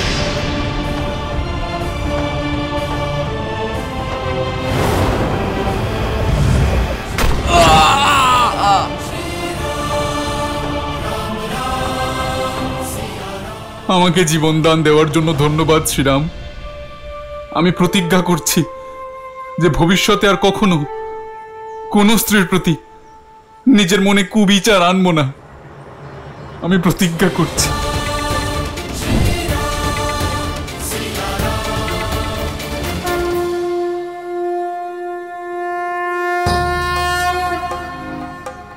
পথ দেখান মহর্ষি। ভরত, তুমি কেন রামের কর্তব্যের পথে বাধা সৃষ্টি করছো? রাম তো এই সংসারের, তাকে অযোধ্যার মধ্যে সীমাবদ্ধ করতে চাইছো কেন? এসব আপনি কি বলছেন মহর্ষি? ওনার আনন্দময় জীবনে তো আমি ওনার জন্য কাটা হয়ে গেছি। যদি আমার ভালোবাসা পবিত্র হয়, যদি আমার ভিতরে আপনি সত্য দেখতে পান, তাহলে আমাকে আমার দাদা রামের সন্ধান দিন। ওনাকে ওনার যোগ্য স্থান অযোধ্যায় ফিরিয়ে আনার পথ দেখান। না হলে আমার জীবন নিরর্থক হয়ে যাবে। পথ দেখান। অদ্ভুত তোমার এই সমর্পণ, তোমার ভালোবাসা, যাকে এই সংসার যুগ যুগান্তর স্মরণে রাখবে। রাম ফিরে আসবেন কিনা সেটা উনিই নিশ্চিত করবেন, কিন্তু ওনার কাছে পৌঁছানোর পথ আমি তোমায় বলে দিচ্ছি। আপনি আর আপনি, আপনারা দুজন দুটো দল নিয়ে আলাদা আলাদা দিক থেকে চিত্রকূটের দিকে এগিয়ে যান, আর আমি প্রজা আর পরিবারকে নিয়ে এগিয়ে যাচ্ছি। দেখুন এই নির্জন বনে কোথায় বসন্ত এসেছে, দাদাকে ওখানেই খুঁজে পাবেন।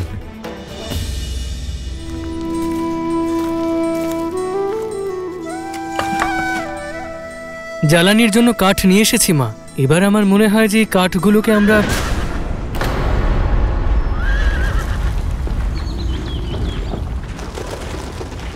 নিশ্চয়ই কোনো সংকট নিকটে রয়েছে। আপনারা চিন্তা করবেন না, আমি এক্ষুনি দেখে আসছি।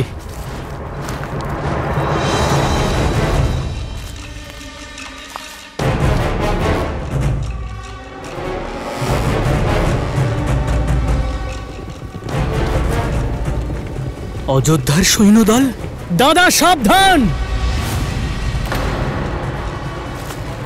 অস্ত্র হাতে তুলে নাও দাদা, এখন ধ্যান করার সময় নয়, তীর নিক্ষেপ করার সময়।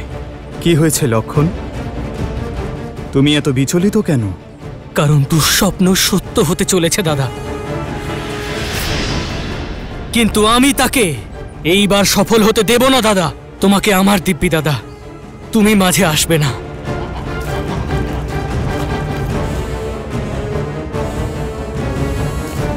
কি হয়েছে লক্ষণ? কে এসেছে? সেই দাদা, তোমার প্রিয় ভরত। কি? আমার ভরত এসেছে?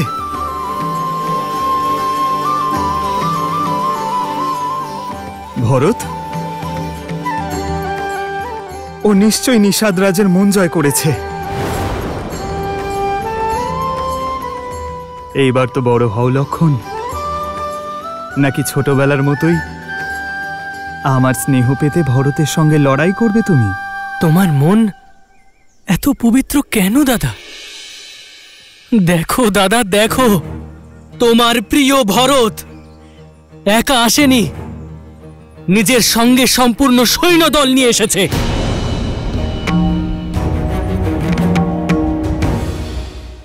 সংসারে এমন কিছুই নেই যা আমার ভরতের মনকে মলিন করবে। মা কৈকেয়ীর জন্যও তো তোমার ধারণা একই ছিল দাদা।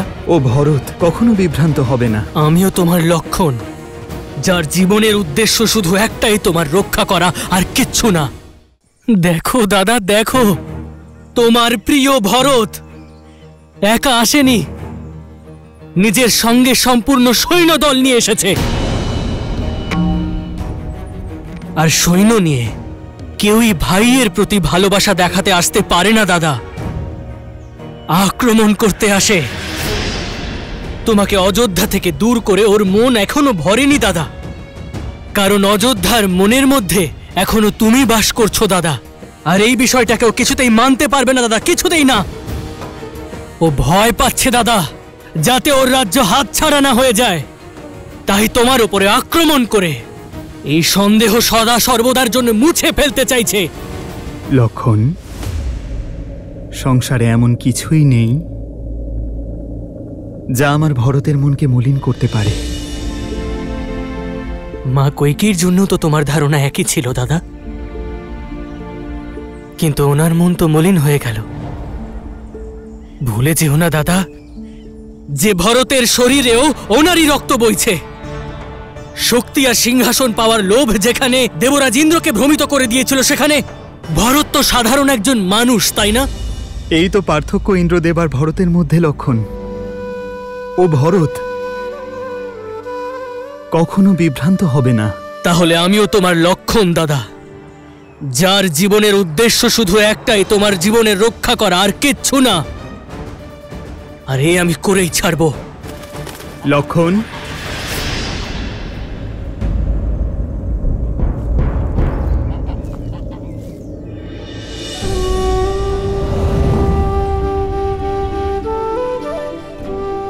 তোমার সামর্থ্যের ওপর আমার বিন্দুমাত্র সন্দেহ নেই, কিন্তু আবেগের বশে উচিত অনুচিত বিচার না করে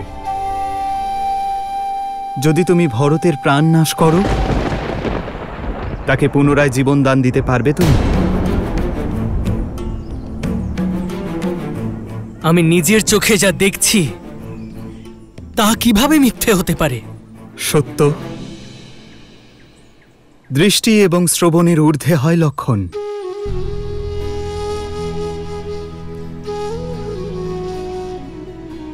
ভরতকে না পারলেও আমাকে বিশ্বাস করো, ভরতের মনে কেবল পবিত্র প্রেম বিরাজমান লক্ষণ, আর কিছুই নয়।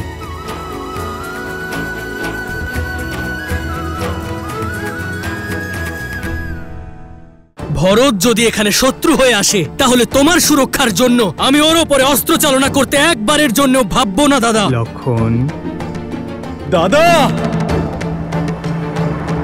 ভরত, দাদা!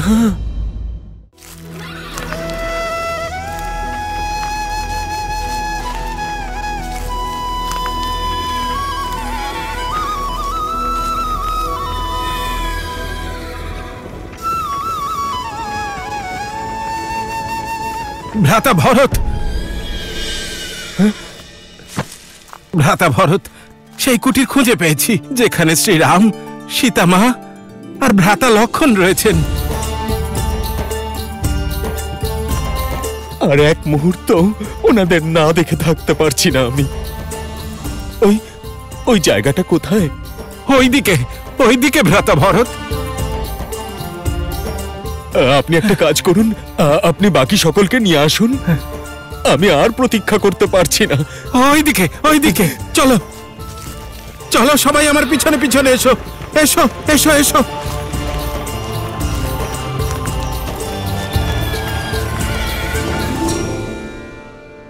এসো লক্ষণ। দাদা তুমি বৌঠান, এবার আপনি দাদাকে বোঝান। বোঝার প্রয়োজন তো তোমার লক্ষণ। বাধ্যতামূলক নয় দাদা, যে ভালোবাসার বীজ তোমার মনের মধ্যে রয়েছে তা ভরতের মনের মধ্যেও রয়েছে। যদি ওর উদ্দেশ্য যুদ্ধ করা হয় তাহলে করতে দাও। ভরত আমাদের মহারাজ, আর রাজার বিরুদ্ধে অস্ত্র তোলা অধর্ম। তাহলে সেই অধর্ম করার জন্য আমি তৈরি দাদা। যদি ভরত শত্রু হয়ে এখানে আসে তাহলে তোমার সুরক্ষার জন্য ওর ওপরে অস্ত্র চালনা করতে একবারের জন্য ভাববো না দাদা। লক্ষণ,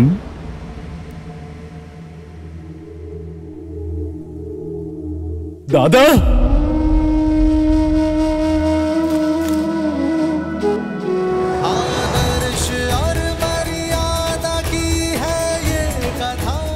ভরত, দাদা!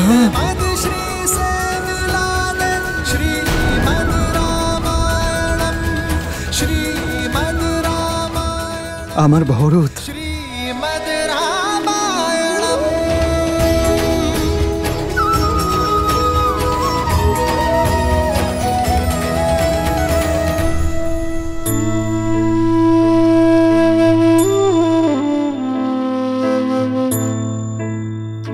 আমাদের অযোধ্যার মহারাজ ভরত। তুমি অন্তত মহারাজ বলো না।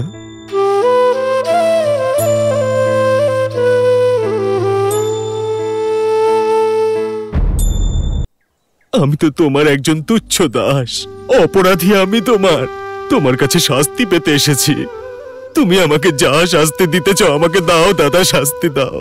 ওঠো ভরত, যার স্থান হৃদয়ে তার স্থান চরণে হয় না।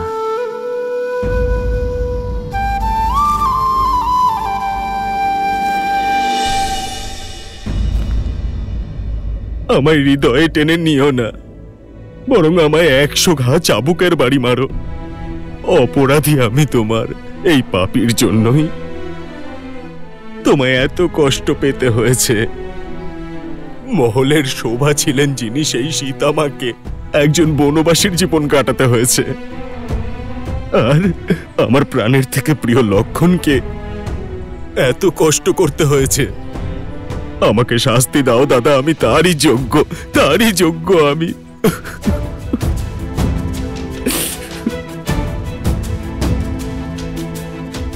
ভরত, দাদা, শৈশব থেকে তুমি সর্বদা আমায় তোমার সঙ্গে রেখেছ, কখনো একা থাকতে দাওনি।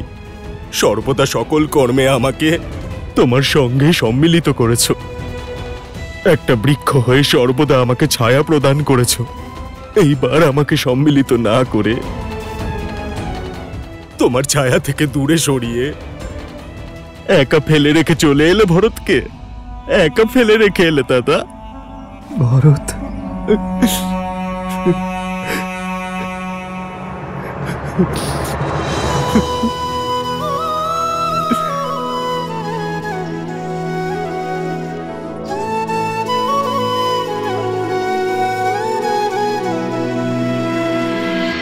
देखी भरत भावुक रघुराई, ब्रात मिलन की घड़ी है आई।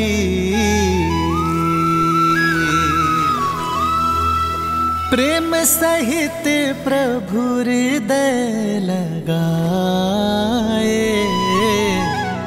दृश्य मनोरम मन हर्षाए।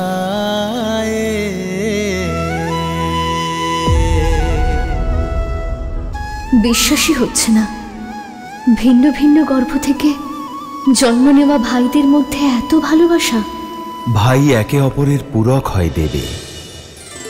যেভাবে নারায়ণ তার শেষ নাগকে ছাড়া, তার সুদর্শন চক্র ছাড়া, তার শঙ্খ ছাড়া অপূর্ণ, ঠিক সেভাবে নারায়ণ রূপী শ্রীরামও তার শেষ নাগ রূপী লক্ষণকে ছাড়া, সুদর্শন রূপী শত্রুঘ্নকে ছাড়া, আর শঙ্খরূপী ভরতকে ছাড়া অপূর্ণ। ভবিষ্যতে যখনই সংসারে প্রেম আর ধর্মের গুরুত্ব কমে যাবে, তখনই এই সংসার এই চার ভাইয়ের পরস্পরের প্রতি প্রেম আর সমর্পণকে সর্বদাই স্মরণ করবে।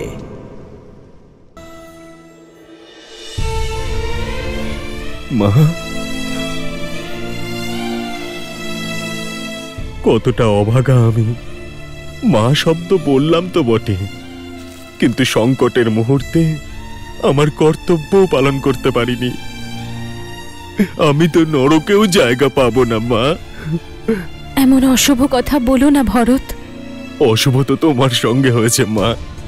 আমি তোমার অপরাধী, পাপী আমি। লক্ষণ, তোমারও অপরাধী আমি, পাপী আমি। তুমি শাস্তি দাও আমায়।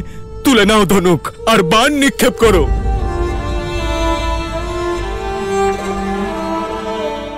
ওই কৈকেয়ীর পুত্র হওয়ার গ্লানি থেকে আমাকে মুক্ত করে দাও তুমি। আমার জীবন কলঙ্কিত করে দিয়েছেন উনি। ভরত,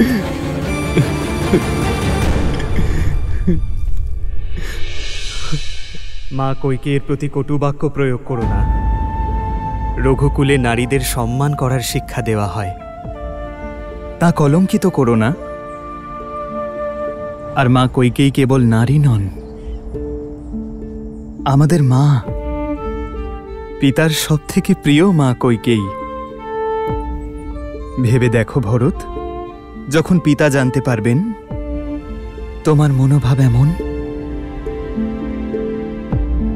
তখন কত কষ্ট পাবেন উনি। দাদা, আমাকে ক্ষমা করে দাও।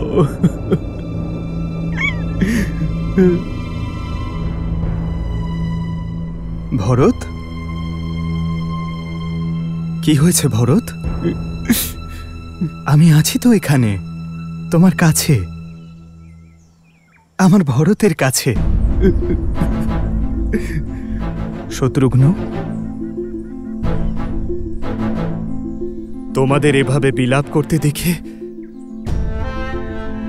আমার মন বিচলিত হয়ে উঠছে। আর তোমরা হঠাৎ এখানে কেন এসেছো? অযোধ্যায় সব ঠিক আছে তো ভরত? আর পিতা কেমন আছেন? পিতা ঠিক আছেন তো?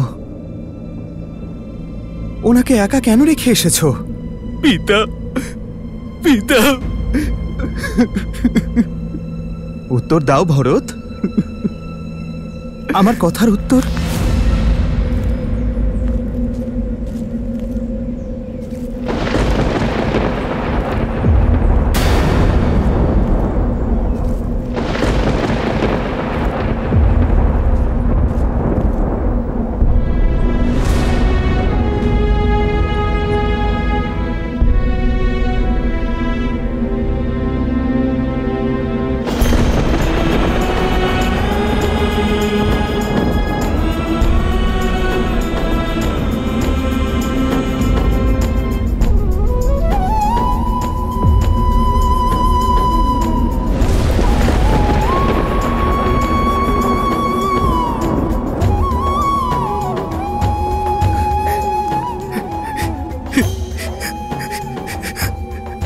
আমরা অনাথ হয়ে গেলাম দাদা।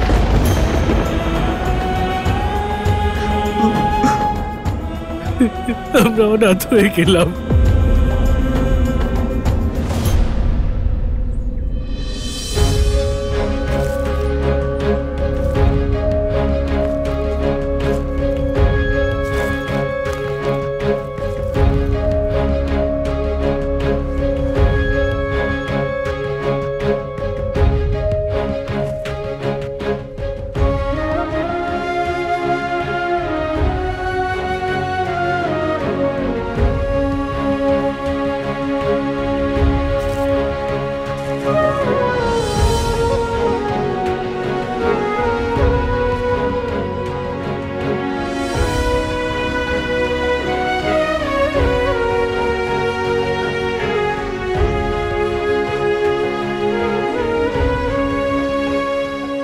মা, পিতার চলে যাবার পর আমার মায়েদের স্নেহের ভরসাই তো আছে আমার কাছে। যদি তুমি ভেঙে পড়ো মা, তাহলে এই রামকে কে সামলাবে মা?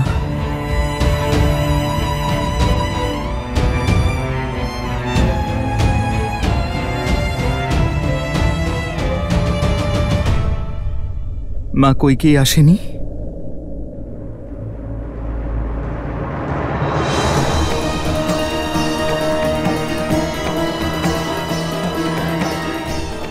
মা,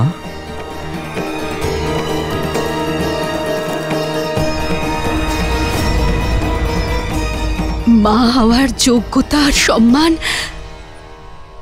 দুটোই হারিয়ে ফেলেছি আমি। আমার মতন কুমাতার চরণ ছুঁয়ে নিজেকে পাপের ভাগীদার করো না। স্বর্গের মতন অযোধ্যায় ঈর্ষার বিষ ঢেলেছি আমি। যে স্বামী প্রাণের চেয়েও অধিক ভালোবাসলেন, তার প্রাণ নিয়েছি। আপন সন্তানের থেকেও অধিক প্রেম আর সম্মান যে পুত্র আমায় দিল, তাকে কষ্টের এই দিন দেখালাম আমি। আমি তো তোমার কাছে ক্ষমা চাওয়ারও যোগ্য নই রাম, ক্ষমা চাওয়ারও যোগ্য নই রাম। এভাবে বলো না মা, তুমি ক্ষত্রিয় স্ত্রী। অস্ত্রকে অগ্নিস্নান করিয়েই তা দৃঢ় করা হয়। স্বর্ণ আগুনে না ঝলসালে তা কুন্দন হয় না। তুমি তো তোমার রামকে আরো শক্তিশালী করে তুলেছ মা। এসবই নিয়তির খেলা। আজ যা অশুভ তা কাল শুভ হয়ে যাবে। যদি তুমি তোমার রামকে তোমার চরণ স্পর্শ করতে না দাও, তাহলে তোমার রামের জন্ম ব্যর্থ হয়ে যাবে মা।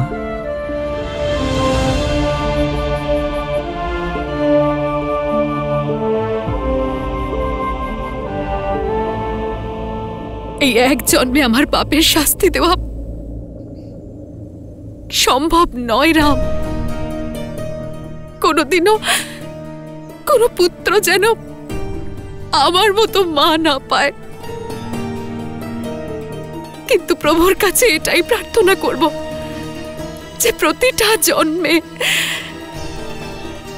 আমি যেন তোমার মতো পুত্র পাই, আমার রাম।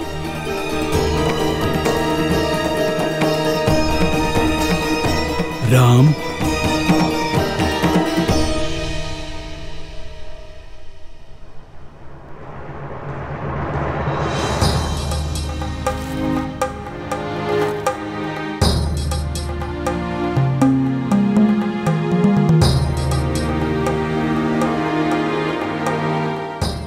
যা চলে গেছে তা নিয়ে দুঃখ করতে নেই রাম। দুঃখ যত বড় তার চেয়ে অনেক বড় তোমার দায়িত্ব। মহারাজ দশরথের জ্যেষ্ঠ পুত্র হওয়ার সুবাদে পিণ্ডদান আর অস্থি বিসর্জন করো।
নিজের খেয়াল রেখো।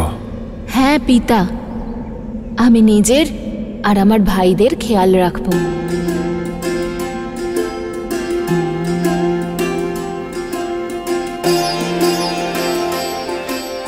আমাদের পিতা সাক্ষাৎ ধর্ম ছিলেন, আর ধর্ম কখনো সংসার ত্যাগ করে না। উনি সকলের মধ্যে আছেন, আমরা ওনারই অংশ। রঘুকুলের মান, রঘুকুলের পরম্পরা রূপে আছেন। মহারাজ দশরথের শেষকৃত্যের সমস্ত বিধিবিধান সম্পন্ন হল। পঞ্চতত্ত্ব দ্বারা নির্মিত শরীর পঞ্চতত্ত্বে বিলীন হয়ে গেল। জীবনের এটাই পরম সত্য, তাই একে স্বীকার করে নাও পুত্র। নিজেদের পিতার স্বপ্নকে আর তাঁর মর্যাদাকে সার্থক করো।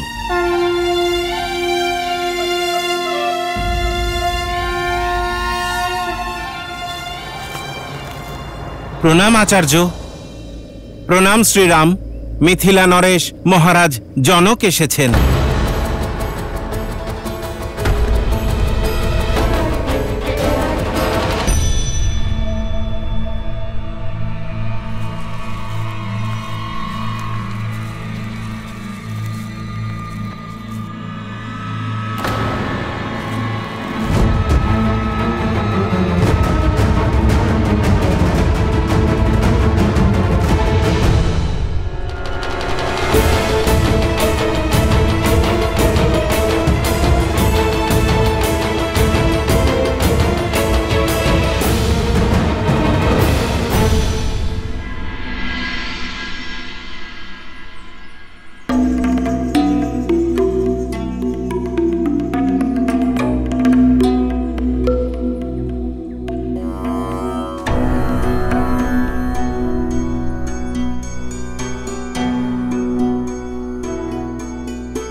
মহারাজ দশরথের দেহত্যাগে অযোধ্যা যতটা বিচলিত, ততটাই শোকাকুল মিথিলাও।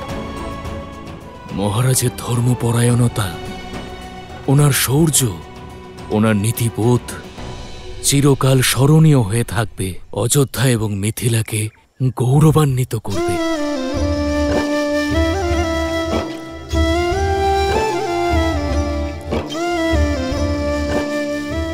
যে কন্যাকে এত আদর যত্নে বড় করেছি, তাকে এই বনবাসিনী রূপে দেখে মন ভারাক্রান্ত হয়ে উঠেছে। আমি তোমার জন্য তোমার মায়ের বার্তা নিয়ে এসেছি। উনি চান যে তুমি অযোধ্যায় ফিরে যাও।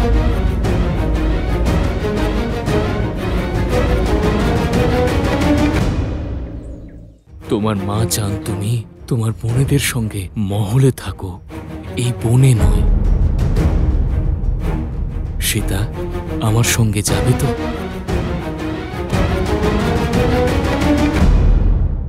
তোমার মা চান তুমি অযোধ্যায় ফিরে যাও,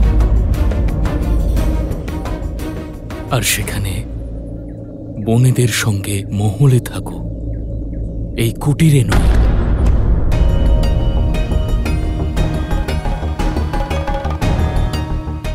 যেমন রামের সঙ্গে লক্ষ্মণ আছে, তেমনি বনেদের সঙ্গে থাকবে সীতা।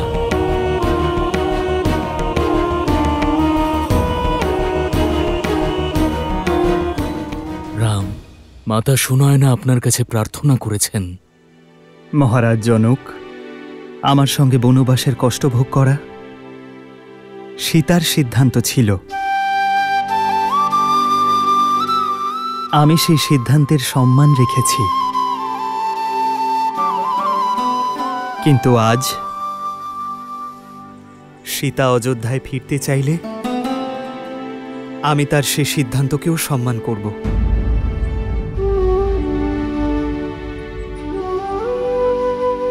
সীতা, শ্রীরামও অনুমতি দিয়েছেন। তুমি আমার সঙ্গে যাবে তো মা? এ এক পিতার অনুরোধ। এক পিতার নিঃস্বার্থ ভালোবাসা আর স্বামীর সমর্পণকে কোনো নারী অসম্মান করতে পারে না পিতা। কিন্তু ক্ষমা করে দিও আমায়। মাতাকে জানিও, যদি এই প্রস্তাব জানকীকে দেওয়া হতো তাহলে সে কখনো বারণ করত না, কিন্তু এই প্রস্তাব শ্রীরামচন্দ্রের স্ত্রী অযোধ্যার কুলবধূকে দেওয়া হয়েছে, যার ধর্ম বলে যে এই বিষয়ে শ্রীরামের আদেশও অমান্য করা যায়।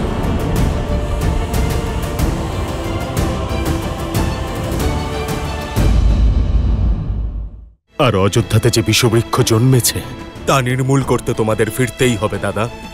অযোধ্যাবাসীর আশার সম্মান রাখাও তোমার কর্তব্য রাম। কথা রাখবার নীতির বদলে প্রজাদের আহুতি দিও না। প্রতিশ্রুতির চাইতে রাজ্য অনেক বড়। পিতা, মাতাকে জানিও অগ্নি সাক্ষী রেখে বিবাহ করেছি, আর এই বন্ধনকে সংসারের কোনো কষ্ট দুর্বল করতে পারবে না।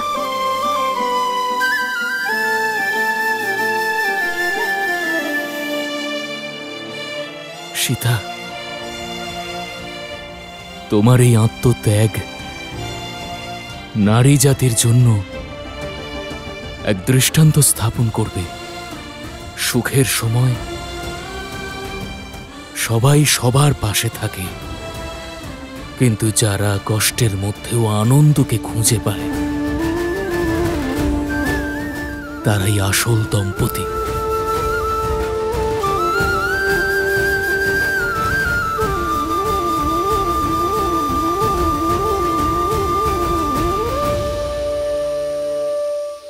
কি করব পিতা, তুমি আমাকে সংস্কারই এমন দিয়েছ। তোমার দেওয়া সংস্কারই তো আমার ব্যক্তিত্ব নির্মাণ করেছে পিতা।